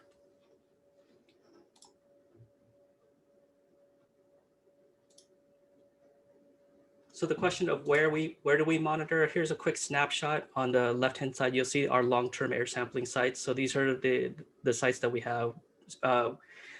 How we selected these sites is, again, based on usage. So we went back and looked at use records to target key areas that we know would have higher than normal, or we know that that's the typical area where a certain chemical is used. That's just to ensure that we grab something in the air, because you're talking about, we're talking in the magnitudes of parts per billion in the air. So it's essentially a drop of water inside of a swimming pool, Olympic-sized swimming pool. That's how you can visualize that. On the right-hand side there, you'll see the recent seasonal studies. So with this is we'll target a community, and we'll have multiple sites in a community. So you can see we have anywhere down south in the Imperial area, all the way up to the northern border. So we will be out there targeting specific chemicals for that one. So what does all this mean, and where does it all go? I know somebody mentioned that 3 clicks on a website. We try to do that, hopefully. But essentially, we have all of our data residing on the AIR program website. So all the ambient air data that we have, whether it be through the long-term study or the seasonal study, will reside in what we produced as we call it the PAMR, the Pesticide Air Monitoring Database. That will give you essentially all of the samples that we have. It's all raw data, so you can actually go and select a community or select a study, and it will actually pull out that information for you. On top of that, we'll actually have full reports. So for any of the seasonal studies, we have full reports on that. We also put out an annual air monitoring network report. That one recently just came out about a month or 2 ago for the last year.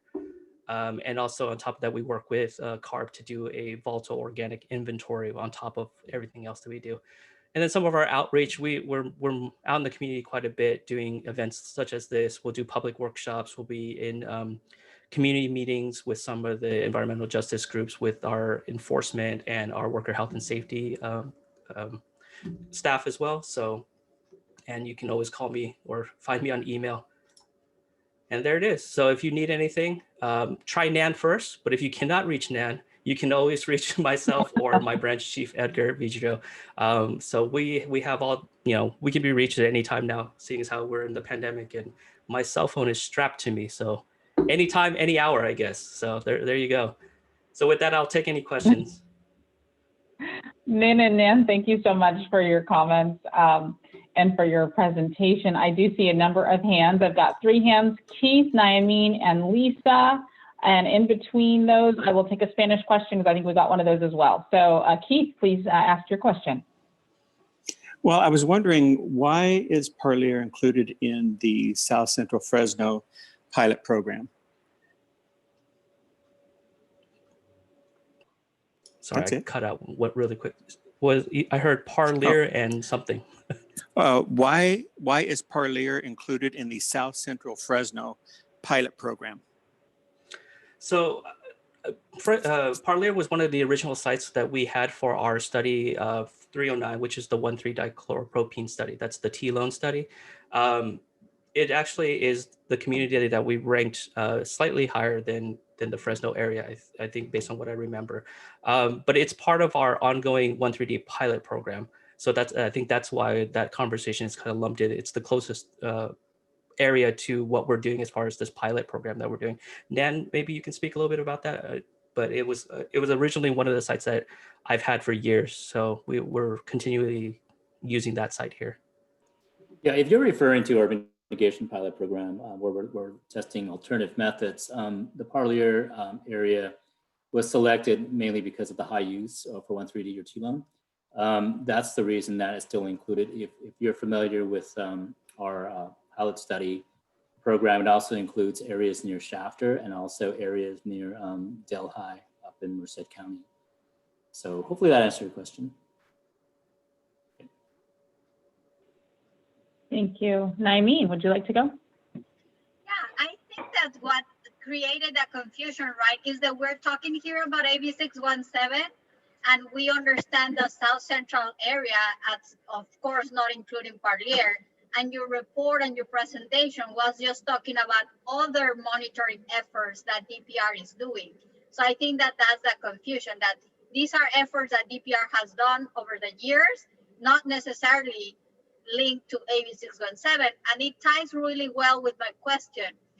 When the map of AB 617 for South Central Fresno was expanded to include parts of Southwest, including some schools near in Central Unified and west part of the Fresno Unified School District, there was an important concern for residents about doing monitoring of pesticides. It didn't rise to the top as PM and other contaminants, but it was an important concern.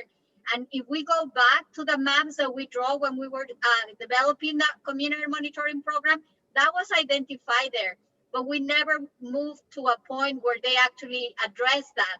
So I'm here still asking, how and when can DPR start doing monitoring for pesticides in the South Central area, like in the schools that belong to South Central District, for example? So just to touch on that really quickly, my presentation was mainly to talk about the DPR's capability and what we can do. And as you know, as such, we're an advisory group to this subcommittee. As some of you may or may not know, we're not directly kind of funded or directly involved, but we're here to help out our sister agencies. To answer your question on I can't answer the question on when we would have monitoring here, because that I wanted to put out a list of what we do with the AIR program. Obviously, monitoring, in a broad spectrum can be many different things. So, I'd like to kind of open up the conversation, and maybe that's something that the district and the community here can talk about. You're talking about what are we talking about when we're talking about monitoring? I think that's a question for you guys to talk about as well, because is it a chemical, a specific? Is it, whatever it may be? What we can do is we can assist in gathering information for you to kind of at least get the ball rolling on that. So we're talking about, like I was talking about the pesticide use, for example. If you're interested in what is commonly used in the area, we can help with that. We do a lot of modeling in the area, so we can have a conversation with that. Unfortunately, I can't talk about the actual modeling here. I know that in the past we have done quite a bit of seasonal monitoring in and around the Fresno area. So we have data collected on site of the area. So unfortunately, maybe that doesn't answer the AB 617 question for you. And that's something that I can't give you an answer to. Thanks for that, Min. Is there anyone else? Go ahead, Min. Oh, I was just going to add, and I mean that we're always looking to see if we can expand the resources and funding to support AB 617. We have these kind of conversations. I'm sure you talk to Val, our director, pretty regularly, probably more often than I do, and I'm just down the hall from him. So these issues are really important to him and to the department. So these kind of things are not. They're not lost upon us. We're always trying to seek ways of expanding, also expanding the air monitoring network as well to other areas, and not just limit ourselves just to the AB 617 conversation. But we appreciate the reminder. So. Thank you. Thanks for that comment. I understand you have limitations on funding and what you can do, but I just want to remind ourselves that was something that was put in the back burner, and that maybe this is a time to bring it back to the surface and see how can the Air District and DPR collaborate to identify what kind of monitoring can happen based on what are the main pesticides that are used in the AB 617 area, and start there, because we cannot ignore that concern from residents. Thanks for that comment, Naimeen. I want to go to the Spanish line briefly before we go to Lisa and Ivanka. I do see your hands. Thank you for your patience. We just make sure that our Spanish speakers don't have a question. And those of you that are monitoring the chat, I want to thank Marcela for translating all of the chat comments and questions into Spanish, and others as well. Do we have anything on the Spanish line before we go to Lisa and Ivanka? Great, Isabel. Yes, we do. Mi Sigue, Isabel. pregunta es, más o menos, ¿qué tanto se ha reducido la contaminación? ¿Qué tanto ha bajado? ¿O para qué tanto tiempo va a tomar para regular un poco más la contaminación que tenemos aquí en el sureste de Fresno? Okay, this was Isabel, and her comment is more or less how much have we reduced the amount of pollution that is here in the valley, or in their community, and she just wants to know like how much have we actually done in reductions, or do we anticipate reducing in the community?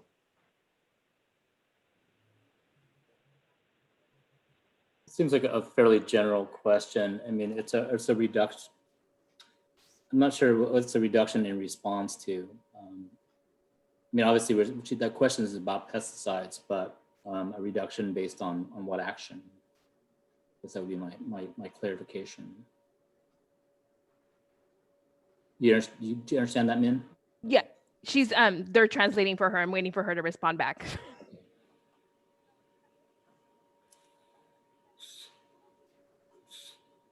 La contaminación que tenemos aquí en el aire, como en el sureste de Fresno, está muy siempre ha estado muy contaminada.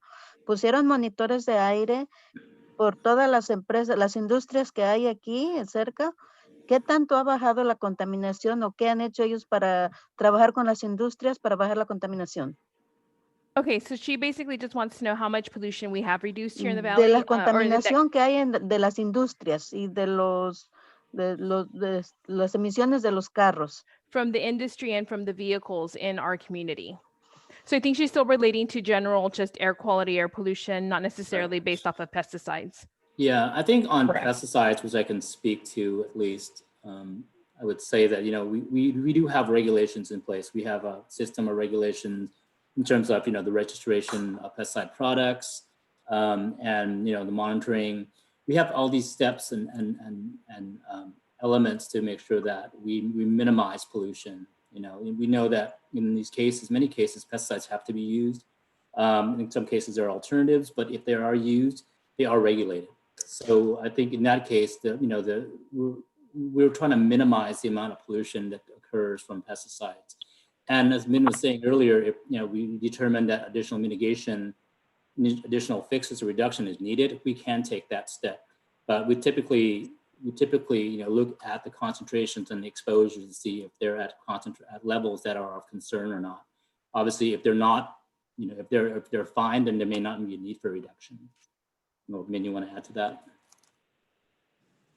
Yeah, I think when it comes to, Yo sí I think tengo that un question's comentario. Sí, para mí es importante que si haya reducción de pesticidas aquí en el Valle Central, porque hay muchos files alrededor. Alrededor estamos rodeados de puros files. Aquí es el Valle Central que cosecha más. Entonces sí hay muchos pesticidas. Es importante que sí haya reducción de pesticidas en estos lugares. Y aparte de la contaminación, tenemos los pesticidas. Estella's comment is, she said that it is of utmost importance that we do reduce the amount of pesticides that are being emitted in our community, especially in the Central Valley, because we do have a lot of fields that are around our communities. And so in addition to the reductions in emissions from other sources, we also need to have the reduction in pesticides because of all of the agricultural areas surrounding the Central Valley. Comment taken. That's her comment. And I can just chime in real quick. Generally, in the Central Valley, we have reduced pollution from stationary sources by about 80 to 90%, and from mobile sources from about 50 to 60%. But that is over the last many, many years, going back 20, 30, 40 years. And that's not to say that we don't still have a long way to go. So that's the point of AB 617 is how much we've reduced over the past many years. It's not enough. So that's why we continue to work through this process to do even more. Thank you, Jamie. And I want to acknowledge that I think Naomi's comment was a really good one around kind of how do these two agencies and jurisdictions work together to advance the goals of AB 617. And I think Min's presentation identified this is the framework for the monitoring and the regulation, and then how now, as we move forward into the next phase of this, how can this committee help think about what other partnership opportunities might exist and priorities might exist for the community? How do we connect those dots even more closely? Lisa, you've had your hand up. Thank you for your patience. And I do want to acknowledge for everyone's benefit that we are a little over time on this item, but it seems like a valid one for everyone's discussion. So we're going to keep going. We're going to take Lisa and Ivanka's questions. All others after those, if we could put those in the chat, I would appreciate it. And then we will move on to our next updates. Thanks again. I have Lisa. four very simple questions for you, sir. How does your department shut down pesticide drift, or does it? Because, a year ago, we've listened to a gentleman who was, I believe, on the committee talk about pesticide drift into communities and housing development. How can you help stop that? That's my first question. My second question is, at what point does your department cite, charge, or ban bad pesticide drift sites? For example, if you have a farmer who consistently is having this pesticide drift into communities, into schools, how do you stop him from using the pesticides because of the adverse effect to community health? My third question is community notification of owners and their renters during the seasonal pesticide use. Is there any sort of policy law in which the surrounding communities or any housing development that abuts farmland that will be notified of the chemicals that are used across the street? I know that when people develop close to farmland, they sign off an acknowledgement and basically waive their rights. But when you talk about the transfer of land, the current owners may not know that has occurred. So they're getting possibly exposed to yearly applications of pesticides that may be killing them. And then the fourth question I have is, do you have any health data that you can share with us with regards to incidents of asthma, for example, or deaths caused by pesticide drift into the communities within AB 617? Thank you. Thank you, Lisa. Okay, Min, you just got put on the spot with 4 back-to-back questions. Yeah. If it is easier for you to answer those in the chat, I will request that you do so. Were you able to keep track of all 4 of those questions? Or do you need Lisa? Okay, do me a favor and hold those 4 answers for the chat. And let me go to Ivanka briefly and get her question, see if she can ask a question that can be answered verbally. Otherwise, would you mind dropping those answers into the chat? I can try. But I can, and if the next question is short, I can answer Lisa's question pretty quickly as well. It actually 3 of the questions can be answered with one thing, so I can go through it now if you want to. Go ahead, Min. Actually, yeah, if you can do that, go for it. Go for it. So yeah, so Lisa, that's a great question. And when it comes to drift, both our enforcement, DPR's enforcement group and the County Agricultural Commissioner's enforcement group, they're always available for any type of drift incident. So if you think that there's a drift incident, you could contact them. The CAC is actually the boots on the ground, so they're the first ones out there to swab. Taking it back a little bit, when it comes to pesticides use in California, we do quite a bit of work so that all the brain work is kind of taken out of it in the beginning. And what I mean by that is we do quite a bit of work with buffer zones and setbacks. And what that means is if somebody's applying something onto the field, there is a buffer zone between the edge of that field and any exposure to anybody living near or around there. One of the prime examples of that is our schools regulation. Because we put the schools regulation in place this year, we have to notify surrounding neighborhoods of applications. And then on top of that, there's certain timeframes that they are not even allowed to apply to ensure that students are not in and around that area. And that's the same for if there's a housing or some sort of facility next to a field. If the pesticide that they're using has some sort of adverse effect and requires some sort of buffer zone, they are actually legally required to inform the tenants or anybody in the building. So they either have to evacuate or they have to actually lower the rate at which they can use it. So I hope that answered your question. The last question, I think, about the health, I think our health and safety team and our human health assessment branch may have some information, but I think that's more in line with OEHA, the Office of Health Hazardous Assessment branch. And Nan, you can speak to that probably better than I can. Yeah, just to clarify on the last part with health data, our worker and health and safety branch basically collects data on illnesses. And so it's like pesticide injury surveillance program. It's called PISP, PISP. And we actually have data that's available online, a DPR on that. We also put out an annual report talking about specific incidences, episodes, and cases of specific illnesses. So that's something that's accessible through the department. And on a notification question, I believe Naomi actually kindly put in a nice, that's a lot of writing there, to explain what's going on right now. So there is a pilot notification that's more local going on in Shafter. I didn't mention that in the beginning, but we're hoping to take what we learn, assuming that there's something that we can, that we can work out locally in Shafter. We want to do a pilot there, that it would go to inform a larger, more of a statewide notification system that I also mentioned in the very beginning. So this is something that we were realizing is really important through conversations through the AB 617 process and with communities like this. So stay tuned. These kind of things don't happen overnight, but we realize that this is really super important to a lot of folks. So. In the contact number to report the drift, what's the number? Who do we call? Is it only available during working hours? And what about the weekends? And how fast is your rapid response? I mean, because we had a gentleman that spoke very passionately about this. And, I know if a drift came over me, I would be really pissed. And if it happened on a Friday, I wouldn't want to have to wait till Monday. Absolutely. No, I understand that. So from what I understand, the county ag commissioner always has somebody available on their phone line.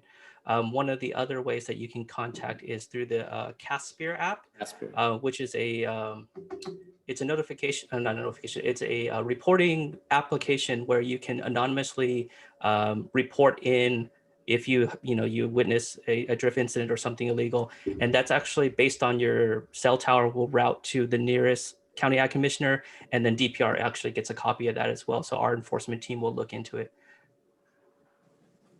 Right. And as far as weekends and holidays, they from what I understand, they have somebody on the phone lines available. But what was it called again that you said you had the Fresno Ag commissioner, and what was the other one? The app is called Caspier, CASPIR. Yeah. Min and Nan, could you put that in the chat so that we can link to it? I'm doing that right now. Perfect. Thank you. And then I noticed as well that there's some colleagues from CARB and others that have linked some links related to the pesticide surveillance and other references from Naomi about some updates on that answer as well. Lisa, thank you for your question. And Min and Nan, thank you for answering those. I do want to go to Ivanka, who's been waiting so patiently. I really appreciate that. And then I will queue up for the SERP incentive strategies. That's going to be our next topic. And we're going to take the last two topics on our agenda very quickly and apologize in advance for that. But I do want to make sure that our questions get asked to DPR. Yeah. Ivanka. Thanks, you guys, for the presentation. ¿Puedo dar un comentario antes de que comiencen? Yeah, just 1 second, Estella. We'll let Ivanka go, and then I'll come right back to you. One of the things I wanted to, this presentation, I know that in our tracking for our CERT measures, we're talking about DPR pilot mitigation program. And this might be more directed to the Air District as a question, but are you considering this program that DPR is doing as the possibilities of the foundation for a DPR pilot mitigation program that you've mentioned in the CERT tracking progress? And also to DPR and to the Air District, Shafter is pretty much, we're in the same year of 617. So I feel a little offended by information that you are working on 617, which it is their major issue, as Naomi has stated, regarding pesticide. And it has been part of the measures that we've asked for from the beginning. So I don't know why we're only getting this information about this pilot program when there's information that is currently being worked on for Shafter in that CERP 617 process that is very much related to this community as well. Whether it's the notification, whether it's the drift around the schools. You know, we as the steering committee who are not in Shafter may not know, but you are withholding information in progress, to create progress. And so I don't think a lot of our steering committee members know this because we aren't living in Shafter, but that is their priority, is reduction of pesticides. And you have information that just pieces of that could be very helpful for Fresno's community as well. And so I would like, a question and an answer to this mitigation program that I'm seeing in the 617 tracking of our CERPs district. Is that kind of your idea of using this information that was presented to us tonight by DPR? I'm a little confused of trying to connect the dots when we know how much other things are going on in Shafter as well that's not being included. Definitely hear you, Blanca, and what you're saying, and you're making some really good points. And could we have communicated better in regards to the efforts that are being done and how it related back to Fresno? Absolutely. It's part of our learning process. Because you're right, it is a measure in Fresno as well, and the work that was being done there, being done in Parlier, that could have and should have been relayed earlier to the steering committee to keep you up to date on what was going on towards the effort that's included in the Fresno CERP, which is the work that DPR is doing to use these studies to help them in possible regulatory efforts down the road. So yeah, definitely hear you on that, and we'll look to continue to improve and get better. Thanks, Ivanka.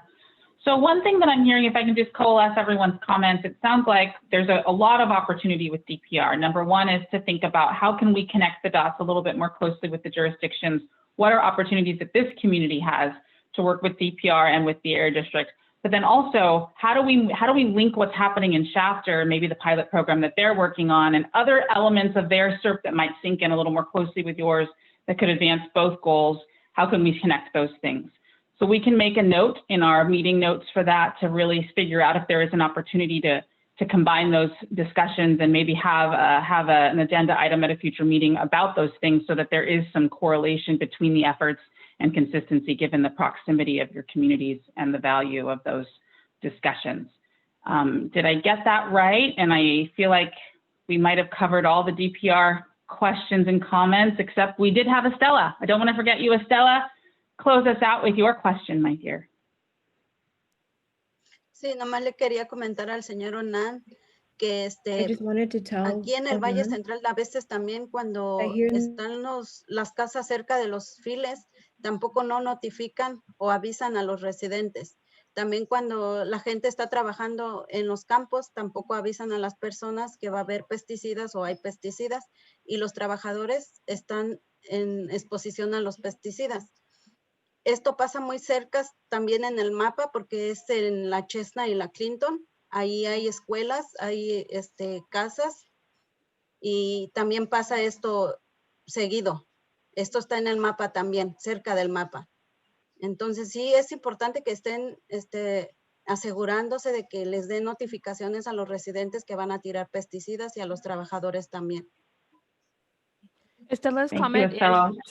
is for Nan. She said, thank you for the information, but she does want to make sure that we are able to notify the public, especially those workers who are working in those fields and being impacted by the pesticides that are being spread out in that community. And then, so not only the agricultural workers, but also the community members. And then she mentioned a specific area, Chestnut and one of the other streets, that there's a school there. And so they also need to be able to notify the schools when whenever there's going to be any pesticide drift or there's going to be pesticides being emitted in a certain area. So she wants to just make sure that we know that there's an importance of notifying the public about those issues.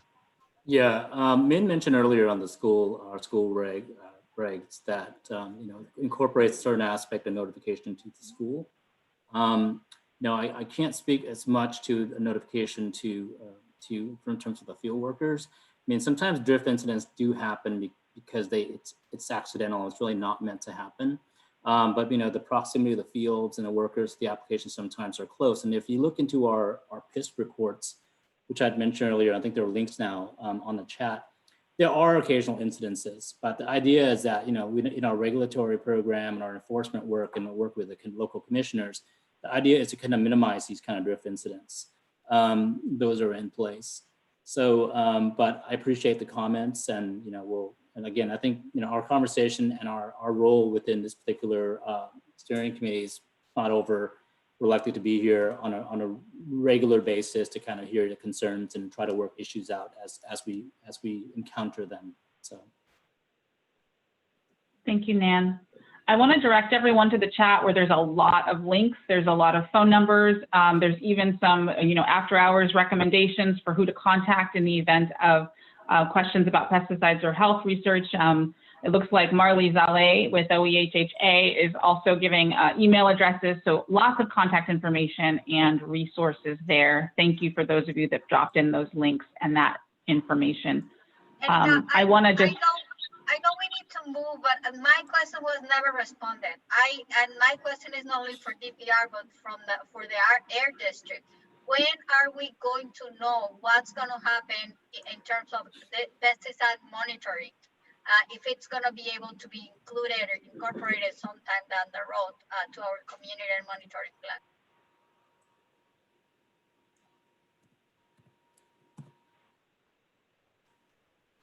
so Naomi, was that directed to me or DPR or to AD? I said to the both agencies that will have to be involved, the air district and DPR, both. Yeah, for certainly, I was not involved in the development of the CERP. I came in a little bit afterwards, and I'm operating by what I'm seeing in there. And obviously, I mentioned to you the kind of constraints that we have in terms of resources to establish a site and to expand on that. And I think you've been involved, I believe, in Shafter too. So in the CERP for Shafter, there are specific considerations for adding additional sites, and even then, we haven't been able to kind of to fulfill that in a way, because of the resources constraints. But this is something that we would have to talk to CAR about and talk to the Air District about, obviously. This is not something that we can decide right now. Yeah, and I mean, we will definitely work more with DPR as well as CARB to discuss that more and bring whatever comes out of those discussions back to the steering committee. We hear you. Thank you, Naimeen. It's reflected in the notes. I really appreciate you bringing us back to that and not letting us forget it. Okay, so now we're moving on, I promise. And I want to thank the two items that were a little bit truncated because this was such a good conversation. This is your meeting, CSC members, so we sometimes move agenda items and times around to reflect what you want to talk about, and we have certainly done that tonight. So apologies on the last two items. We're going to go quickly on the CERP strategies, especially this incentive and outreach elements, and then the annual report. We are still going to try and end on time in about 19 minutes. So I'm going to ask Todd and Jamie and Ryan to queue up your sections, and we'll start with Todd on the CERP strategies and the outreach elements related to the incentives. Thank you, Erica. Good evening, everyone. Fantastic discussions tonight, and certainly worth the extra time. I am here just to give you a brief update on some of the things that we've been doing from the incentive side. I'm the incentive program director here at the Air District, and my group is in charge of implementing all the incentive measures that you have come up with and that were put into the SERP. I want to share my screen just really briefly and show you the tracker that's on the website. And actually, I want to give a big shout out to Nayamin in this case, who gave us a lot of great feedback on our tracker. And so we've really gone back and we've tried to make it more user-friendly and just really easy to understand and easy to follow along. So I'm going to take you to the spot on the track on our website where the tracker resides. And I did count, and it's exactly 3 clicks, Lisa. So I think we're okay there. But from our main page, you can go to the 617, the AB 617 page right here from this featured items link.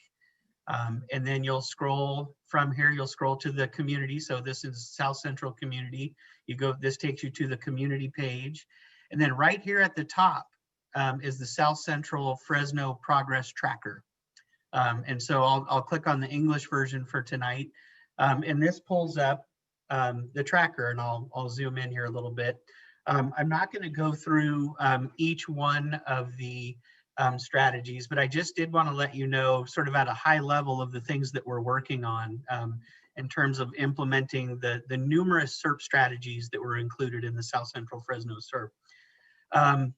As we've talked about, a lot of these programs, and we've talked about in past meetings, a lot of these programs are not necessarily ones that were included or thought about when they were putting together the AB 617 community air protection guidelines.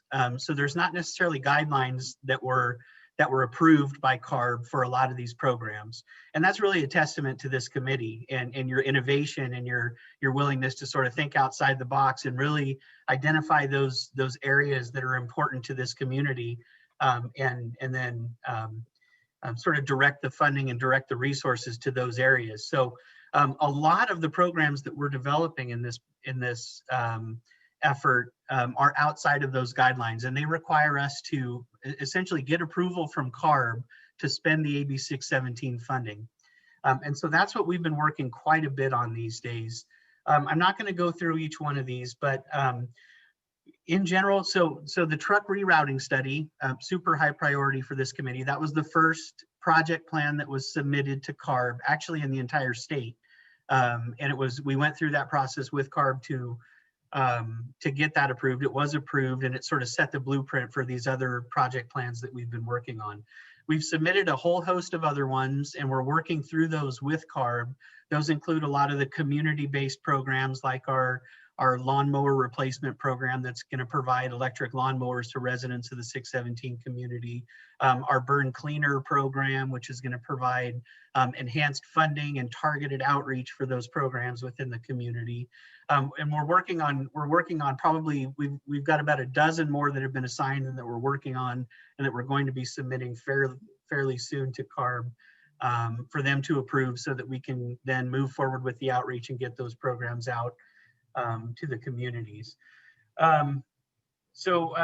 In addition to like the lawn and garden, both the residential and commercial lawn and garden programs that we've submitted project plans for, we're working on heavy duty truck replacement.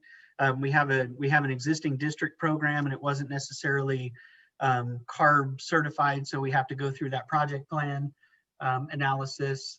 Zero emission yard trucks, so electric yard trucks to replace diesel yard trucks. Charging ports to plug in electric vehicles at distribution facilities and warehouses and other areas where trucks congregate. The installation of clean fueling infrastructure. Obviously, we've talked about school buses and the work that we've been doing there. I won't go into that. We had a great update on the school bus subcommittee. The truck rerouting study, obviously, is something that this committee has been working on. Our tune-in, tune-up vehicle repair program, We're working on a project plan for that so that we can provide dedicated resources to the community to do both vehicle replacement and vehicle repair for vehicles and residents within the community, replacement of old passenger vehicles, and then things like increased training for EV mechanics. If we're going to be deploying a lot of electric vehicles in the community, we need mechanics that know how to work on these. So we're partnering with local community colleges to develop curriculum and to develop different methods to train these mechanics in electric vehicle infrastructure. So just in general, I think this tracker is a great place to go to find sort of a one-stop shop of all of the district activities in terms of the implementation of the CERP measures. Again, I'm not going to go through them now. I'd be happy to take some questions now. Obviously, I'll be answering questions, in the chat. But just wanted to really just let you know that this tool is there. It's there for you. We do update it on a regular basis, so it should generally have the most up-to-date information on each one of these measures. As we submit program plans to CARB, we post them right here, and so they're linked right here on each measure. So if you want to see exactly what was provided to CARB and what we're trying to get approved, they're all right here. So as we do that and move through this process, you're going to see more and more of these pop up. So with that, I would be happy to answer any specific questions on any specific measures, or again, I'd be happy to answer any questions in the chat. Actually, I'm going to ask if Jamie has outreach updates on this item too before we take full questions. Jamie, do you have anything on outreach that you wanted to cover, or should we go to the questions box? I'll just be really quick. We are in the midst of developing an outreach plan for the different strategies that are listed on the tracker. And it's piggybacks on the information that we received from you all back, it seems like years ago, but in January, where we talked about different outreach strategies and how we might reach out to the community, and then really kind of tiering these in a way so that folks understand how they can best take advantage of these grant programs, doing it in languages that they understand and in ways that they feel comfortable in taking advantage of some of these grant programs. And we'll have more information to tell you about the outreach plans here in the coming months. Awesome, thank you both. And I see two hands, one from Ivanka and one from Lisa. Ivanka. Yeah, thanks, Jamie. It's kind of related to the outreach. I know you're probably referring more to the outreach for individual CERPs as far as folks taking advantage of the CERP measure and the incentive funding coming in for some of those measures. But to our whole community steering committee, if you have not taken a chance to look at this tracking plan, this really is where the meat of our work is, as far as getting past just having to do our updates and keeping real specifics on our truck reroute and buses, the electrical buses and the school and air monitoring. We have been working a lot on that. And if you remember, we have so many measures to cover. This is in one place where you can really see that. And to that, to everyone at the Air District, you're working hard at this, but don't forget that the community wants to be a part of it. So when you're talking about outreach, yes, outreach for the funding and the programs that are going to be available, but the outreach needs to be we get away from those closed door meetings and include the steering committee. Even if you don't think it's an important meeting, it could be very important, so you're not missing the intent of what the steering committee wanted for that measure. And I know we're at the end of our day, so I would really like to see a better review of this tracker on our next agenda so we can dig deeper into it, so that there can be input, more input from the steering committee. Thanks, Ivanka. I saw some nodded heads from the Air District, so I think they hear you and have reflected that. And I did see a hand from Lisa that went away. Thanks, Ryan, for the thumbs up. He acknowledges it. Ivanka, you're on it. Okay, so Lisa, please go ahead. Okay, Mr. DeYoung, it's great that it's 3 clicks. I got a copy of this thing printed out to me. I didn't even bother reading it because I didn't like the way it was laid out. And I thought if I'm the average person, it would be really difficult to understand. And what I personally would like to see is each one of these elements being broken down into an information sheet that gets down and dirty, very simple, very straight to the point, matter of fact, where you could read it in less than 5 minutes and totally understand it. I would like to see it broken down in, for example, an information sheet. And also on the flip side of that information sheet, I'm really going to keep on you guys about providing a Gantt chart of tasks and a timeline for implementation of these tasks, of these elements. Because when you're talking to the public and you say, oh, we're going to do this, okay, what's the timeline? And if you give them this information or they hit the 3 clicks, how are they supposed to figure it out? How is the average person off the street supposed to understand this information? That's my comment. Thank you. No, I appreciate that, Lisa. That's definitely good feedback. And you know, we'll definitely go back and see what additional information that we can include in the tracker. If there's a better way to present the information, you know, obviously this is yours. So we want to make sure and if you need help writing an information sheet, let me know. I used to do it for a living. Will do. Thank you. Lisa, thanks for volunteering for that. I think it's always nice to get community input on translating technical information into layman's language. And so that's a big job, and we appreciate you volunteering to do some support on that. I see a question in the chat from Isabel, and I know it's in Spanish, but I want to make sure that that gets asked and answered before we move over to our annual report. I was going to start to translate, but I'll just go ahead and verbalize that right now. She would just like to know what is being done regarding the heavy duty trucks that are going through her street, which is Orange Avenue. So a couple things, you know, a couple of the measures really touch on heavy duty trucks, actually several measures. Number one, you know, the obvious one is the truck rerouting study, which is underway, that you heard an update on earlier tonight, you know, from the city of Fresno and what's going on. And so they're, you know, obviously we're moving forward with that rerouting study. So that has, you know, the potential to impact truck routes within the community and identifying those areas that are impacted and potential alternative routes to those.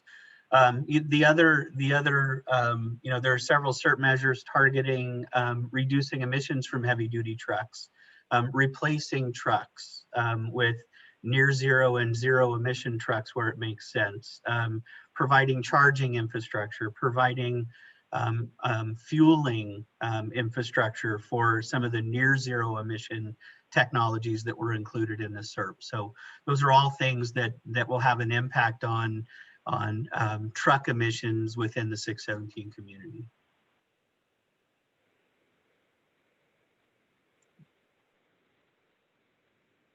I will give the interpreters a second to flag that and translate it. While we're doing that, does that answer your question, Isabel? It sounds like it does. Thank you, Todd. I don't see any more hands up, and I want to flag that we are going to run 5 minutes late. I hate that, but it's going to happen because I know that there's an important item that we're going to cover on the annual report, and I want to give it its due diligence. I'm going to transition us to that last item and thank Todd and Jamie, acknowledging that we're going to have this agenda item brought back up again where Todd can give a little more detail on that tracker. And as Ivanka said, that's a real big meat of like what you have been working on and how that's being implemented. So definitely important. Okay, so next on this agenda item is the annual report. Just some background for those of you that weren't at the last 2 meetings. For the last 2 months, the Air District submitted some kind of draft to this committee for you to review. They need to submit a written report to CARB by December. The committees were communicated about how they wanted to, you know, reply back and give feedback. You have done that. I think for the last 2 months, you provided some feedback. The final report, which was linked to the agenda of this meeting, it summarizes all the progress that you've made for the last 6 months implementing the CERP. And it's a lot of work that you all kind of engaged in and worked on. We've discussed it for 2 months. You've provided lots and lots of comments. There's been a lot of that infused into this final document. This is the final status report for that document before it goes to the Air District Board next week and the CARB Board in December. So this is a big moment for this committee. You've done a lot of phenomenal work, and it's reflected in this report. It's not everything. Obviously, there's still work to be done, but this is some of the recap of what has been accomplished and the progress that's been made. So I'm going to turn it over to Ryan to review what he can of what is going to the committees, to the Air District Board next week. Ryan. Yeah, thank you so much, Erica, for doing a great job of summarizing a lot of the information that is contained in the annual report. It definitely is a story of all the time and the collaborative efforts and the hard work that this committee has put into the AB 617 process, and really their commitment and devotion to seeing real and lasting air and quality of life improvements for the residents of the community. Like Erica said, so we heard the committee. It was definitely made a priority to make sure to give the community enough time to go through the document. It is over 50 pages. We understand that it's time consuming to go through and read all that information. So that's why we got it to the committee in September, understanding that we were going to give the community, the steering committee, at least a few months to go through the information, provide us feedback, allow us to make changes to the document, in which we have. Want to thank the people that provided comments to us. It definitely is important to take the input from the steering committee and incorporating that into the annual report. Obviously a lot's happened over this time, and it's reflected in this report. We went from having meetings in person to transitioning to virtual meetings, and the challenges that created. It's a real tribute and a testament to the committee just how important this work is, and the fact that right away the committee wanted to resume having meetings in a virtual environment, because this work just couldn't wait to for the pandemic to end. And so we were one of the first communities anywhere in the state to start holding full steering committee meetings again, and we definitely talked about that.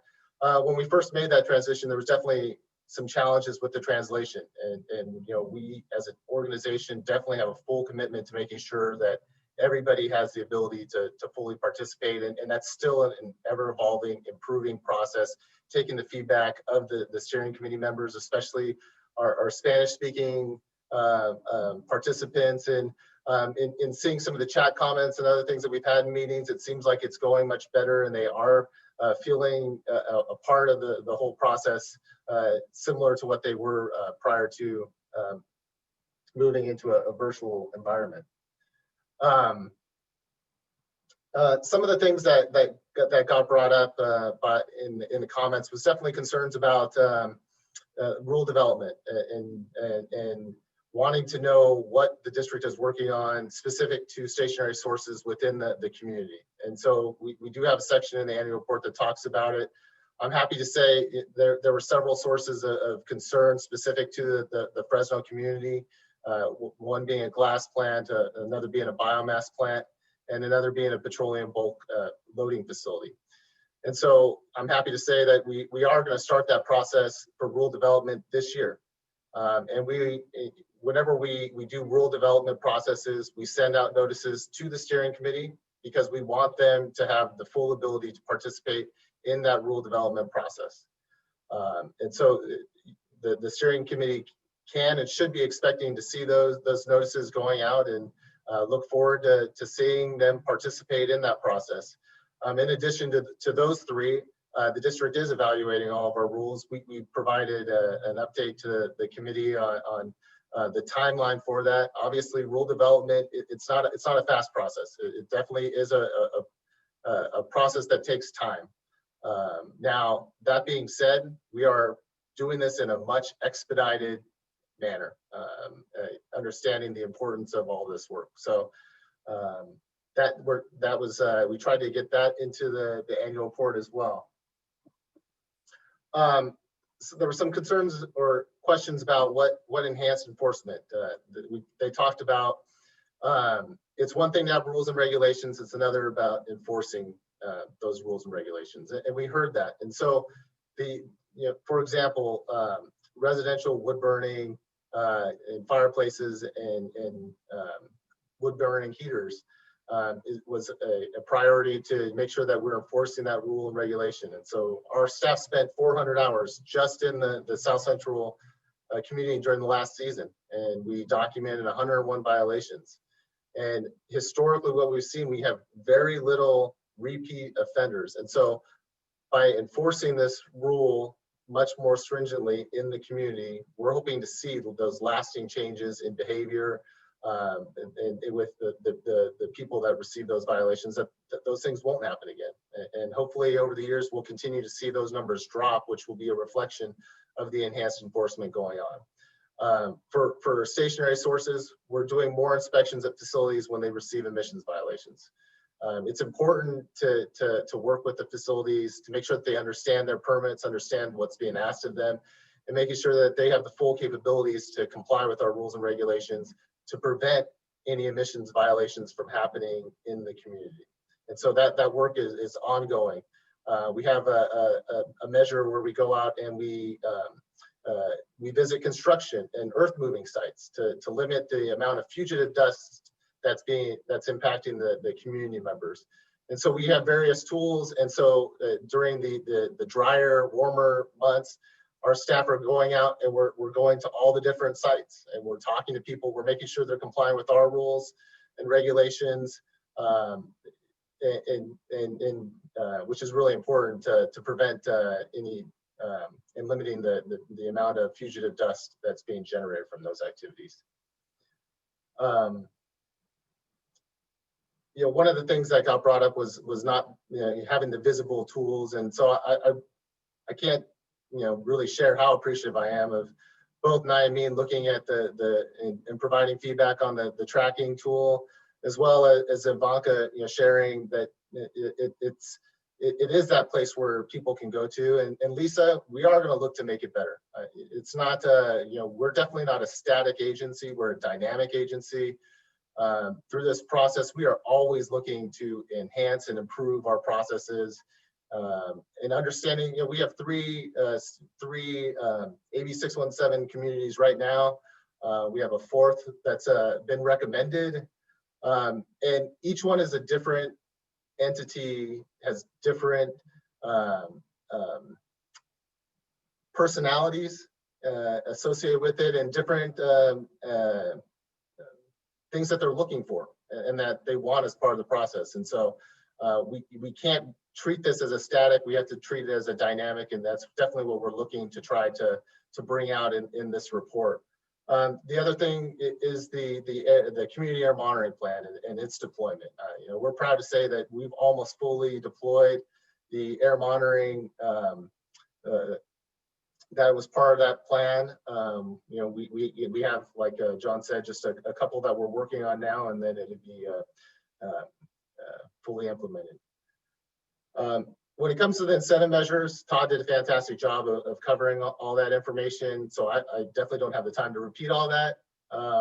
But I do want to touch on one thing that was definitely a key point, and that was the need to constantly evaluate where we're at with dispensing or spending those incentive funds. Where programs are undersubscribed, that information, like Ivanka was saying, like keeping the committee updated on what's going on. If programs are undersubscribed, bringing that back to the community, maybe there's additional outreach that needs to happen. Maybe it's a matter of there's just not the interest. And so at that point, maybe it's that we bring it back to the committee, and maybe there's an opportunity to shift those funds over to another program that is maybe oversubscribed. And so that is definitely something that we've included as part of this annual report, and that we talk about, that the steering committee will have that ability and that opportunity. And obviously there would be a process for that as well, that we would go through to do that work. I know that's a lot to cover, and once again, I just really want to share our appreciation for all the work that the steering committee has done It's only been about 9 months since the SERP was approved by CARB's board. And looking at where we've come, it's a long way. But you know, Jamie said it. We're not done. We know we're not done. There's a lot of work to be done working with the steering committee to actualize the air quality, life quality improvements. And we are fully committed to doing that while working with the steering committee. And so with that, I'll stop there and take any comments. Thanks. So it sounds like what you're saying, Ryan, is that this is it's a snapshot and it's a work in progress, but it does demonstrate that you have made a lot of progress over the last few months, and this reflects where you've been and certainly gives you a roadmap for where you're going. Doesn't say you're done yet, still more to be done, but it's a good view of all the work and the coordination that this committee and commitment that this committee has made to making those changes. What questions do we have for Ryan? Seeing none. Yes, Genevieve. Oh, I'm sorry.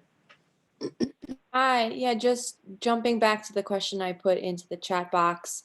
Ryan, at our last meeting, you had committed to addressing that issue on Orange Street with the heavy duty diesel trucks. And I was wondering what progress the district's made in enforcing mobile source rules or truck routes on that street. Thanks. Yeah, so Genevieve, that was one of the points that right after I had said that, Scott Mosher actually dropped into the chat box, the hotline for people to call in. I think what would be a good idea though is to add the truck route somewhere on the AB 617 page and maybe share it with the steering committee so they understand where trucks can and can't be. And so when they do see people not driving on streets that they're allowed to, that they definitely should contact or call that number and report them. That's going to be one of the key things, because that's my understanding. That's an ordinance violation, outside our regulatory authority, and that would be the way to resolve that. Now the other piece obviously is going to be the truck reroute study. Right. And so looking at where possibly trucks can be moved away from where residents are living is going to be a piece of that. Okay, so what I'm hearing, hopefully Isabel hears this, is that area that she's concerned about is a designated truck route. Yeah, and we'll follow up. We'll send out the truck map after the meeting to the steering committee as a tool for them to use. Okay, thanks. I see hands from Nyameen, Lisa, and Ivanka. Lisa was actually first, then Nyameen, then Ivanka. Well, I just wanted to bring up, Brian, that, maybe you should have somebody come in from the city to talk about Orange very briefly and what are the current problems and what are the possible solutions to the problem.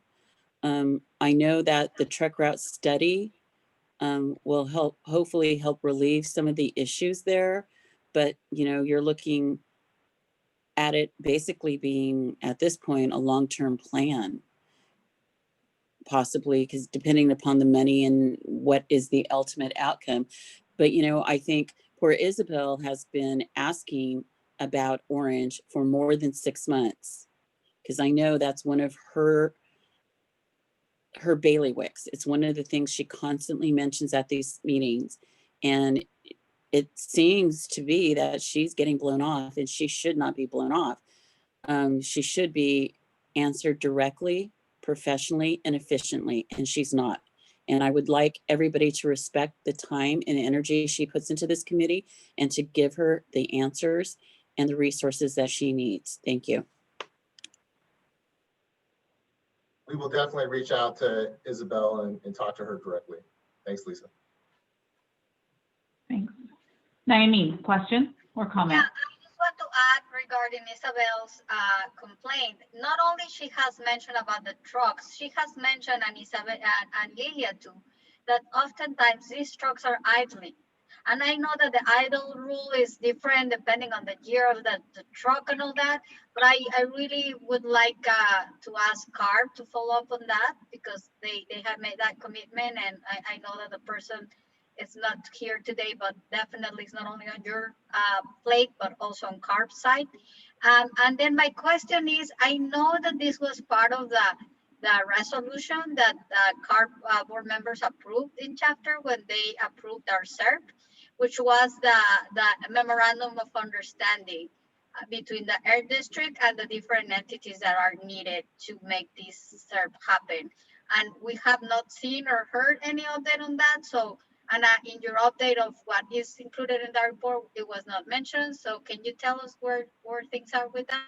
Yeah, absolutely. I mean, you know, as everybody knows, there's going to be a new administration, new mayor, new administration of the city of Fresno.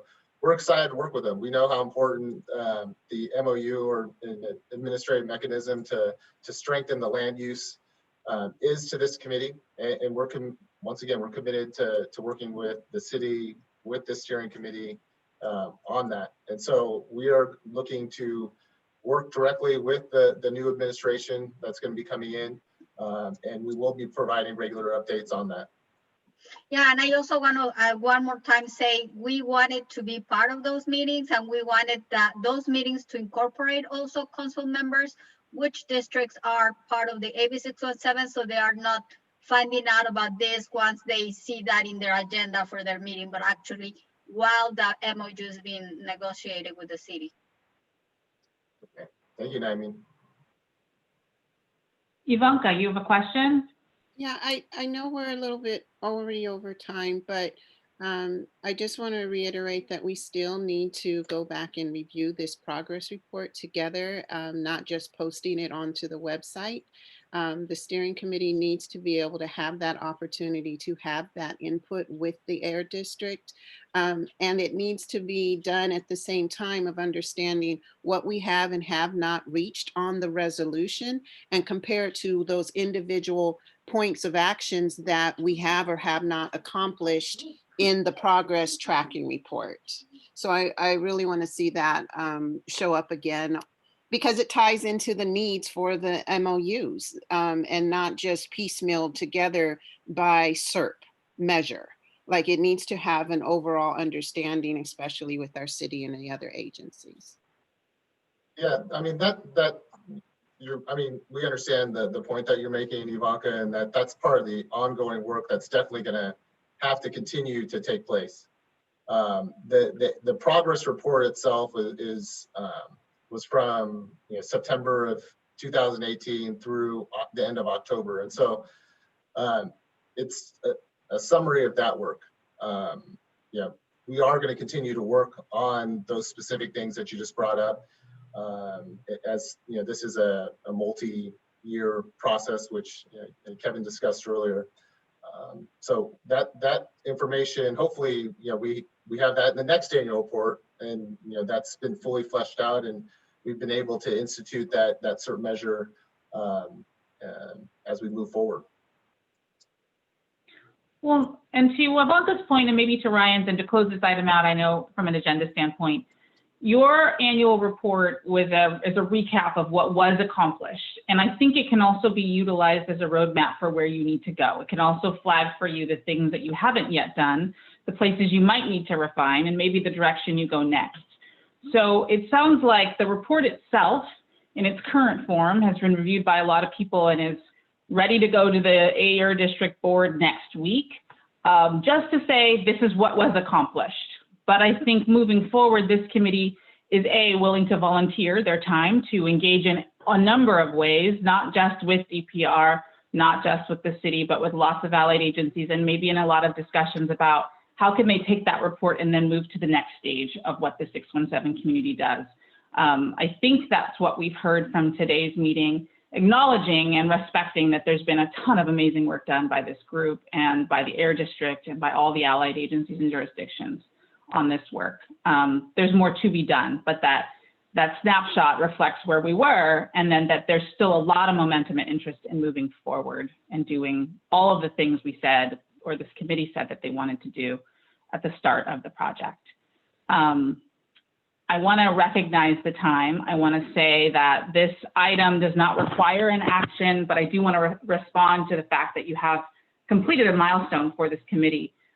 So that is a great thing. So I do want to acknowledge the work that's been done by everybody on this call just to get to this point for that meeting and for that report. And that we need to move into phase 2 of this and where we take it from here.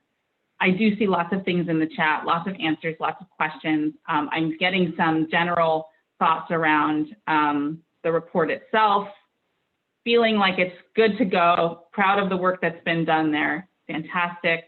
I want us to move us into the wrap up and give a couple quick updates. One, we have a co-host for next month already, but we will be looking for one for January. So if there is an interest in volunteering, I think Nayamin mentioned we'd love to hear from somebody that's a Spanish speaker. That would be a fantastic addition to this agenda. We also want to make sure that there is an opportunity to volunteer for a new subcommittee, which is vegetative barriers and urban greening. You asked about that work. Like I said, this committee is not one to not talk about what they want to see and what they want to do, and you guys volunteer for a lot of things. Vegetative barriers and urban greening subcommittee is happening. The Air District's going to send an email about that. But if you'd like to join that subcommittee, put your name in the chat now, raise your blue hand, we'll note it, and also look for the email from the district. And then I'm going to give an opportunity for our special guests to weigh in and say some final words before we jump to public comments, and then our community co-hosts wrap up.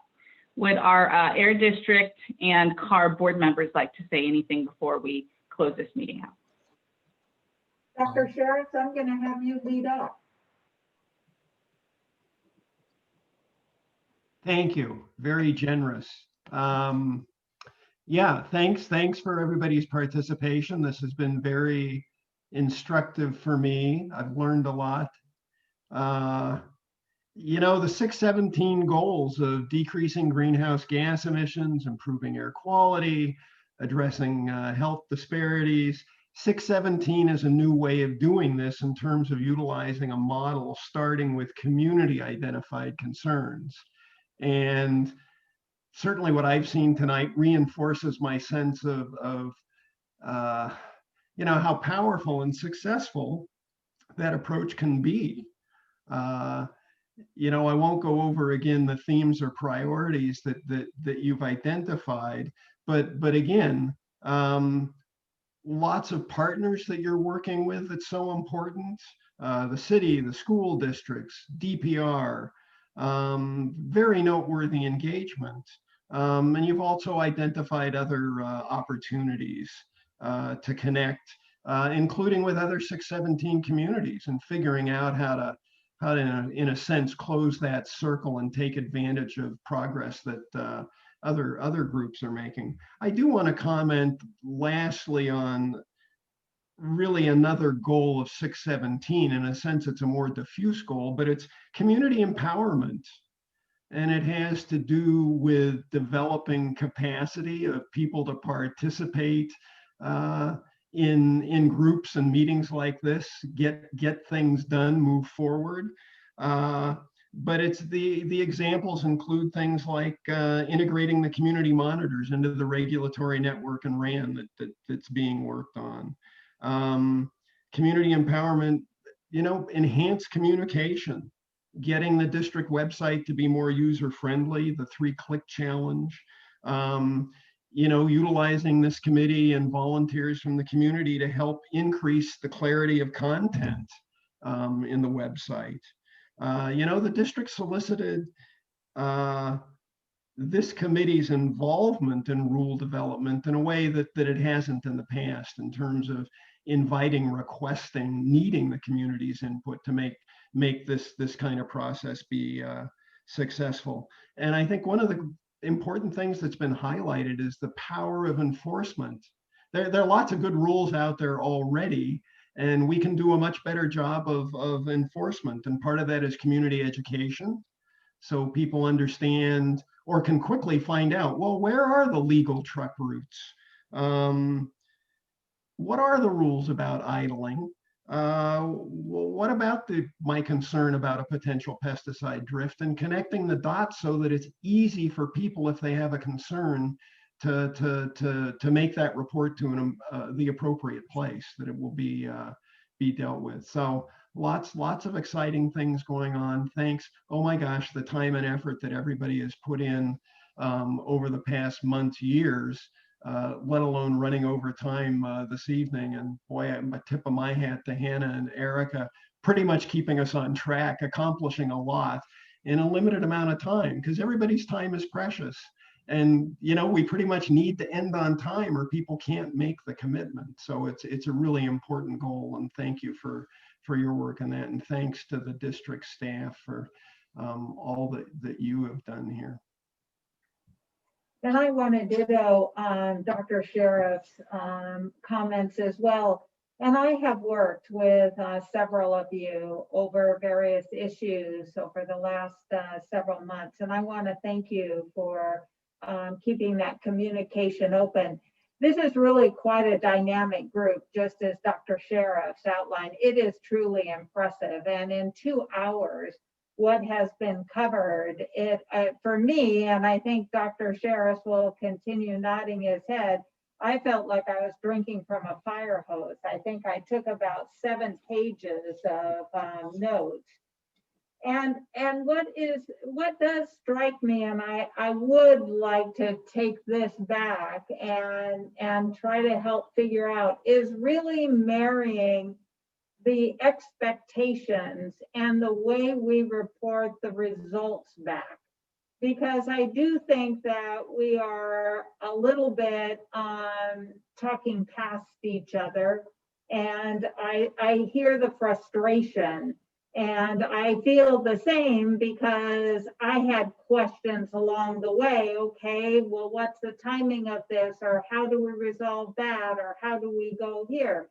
And yet I know firsthand that staff of all agencies are putting in significant time and effort looking at these cumulative impacts. Dr. Sheriff's is absolutely spot on when he says this is a new way of looking at things, a new way for the regulatory agencies to look at community-driven versus regional.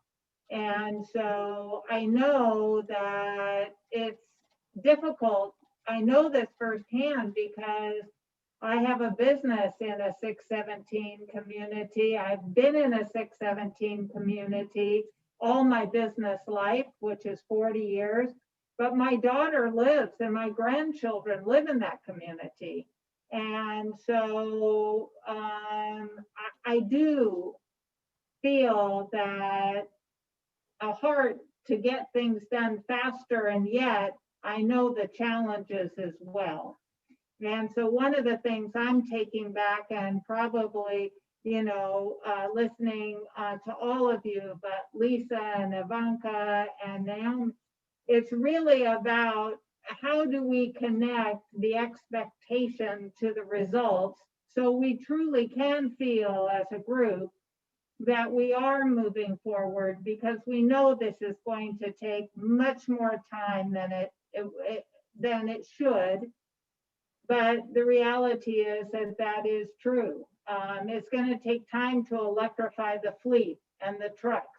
It's going to take time to find out these routes, and it's going to take time on getting this notification on the pesticides, longer than it should. And so we have to have mechanisms that I think really are clear, so that you feel that you're getting your answers and don't feel like you're getting pushed off, even if they're answers that might be hard to the reality of the answer. It doesn't mean we don't stop advocating, that we don't stop fighting for the change, that we don't continue to push. We need to do all these things. But I'm really impressed. As you can tell, I do feel really committed to this process. And I'll continue to be involved. And so thanks, Amira, for inviting both Dr. Sheriffs and myself to be part of this. And want you to know we were really listening. And we don't have magic answers because you really have a district here that is truly working for you. And so I'm not going back to Sacramento with, magic answers. I don't have them either. I wish I had some silver bullets that could really make a difference by tomorrow.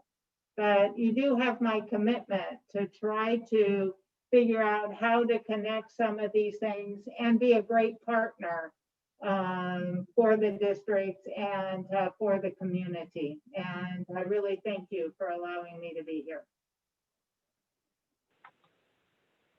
Thank you both for those comments. I think that the committee is reacting. If you can't see it from here, lots of virtual reactions from Zoom, thanking you for your comments, for your participation, for your ear, and certainly for your recap as well. I want to apologize for the 27 minutes late we are, but also acknowledge that this is a community-driven process and your meeting. And so we're here as long as we need to be here, happy to be here, and hopefully you felt that the time was well used. You got a lot done today, and I do want you to acknowledge that and hopefully feel okay about the fact that we weren't right on time and everyone was able to stay on the line for the most part. I do want to acknowledge that it is time for public comment before we go to Nayamin's closing remarks as our community co-host. I know we have no public comments from the Facebook page. Do we have any on the line?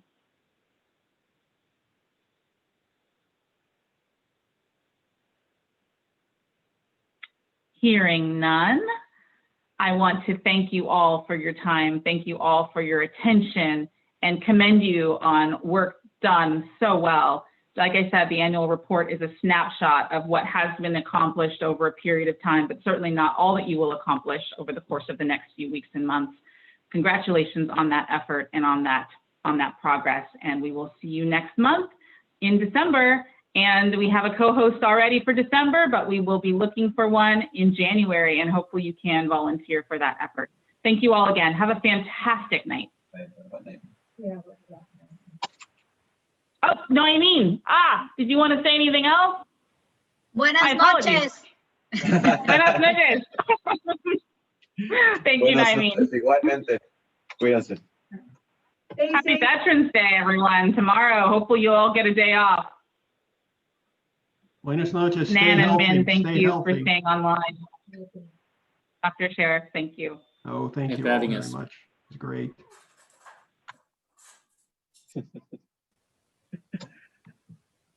Gracias. Gracias, Isabel. Thank Igualmente. you.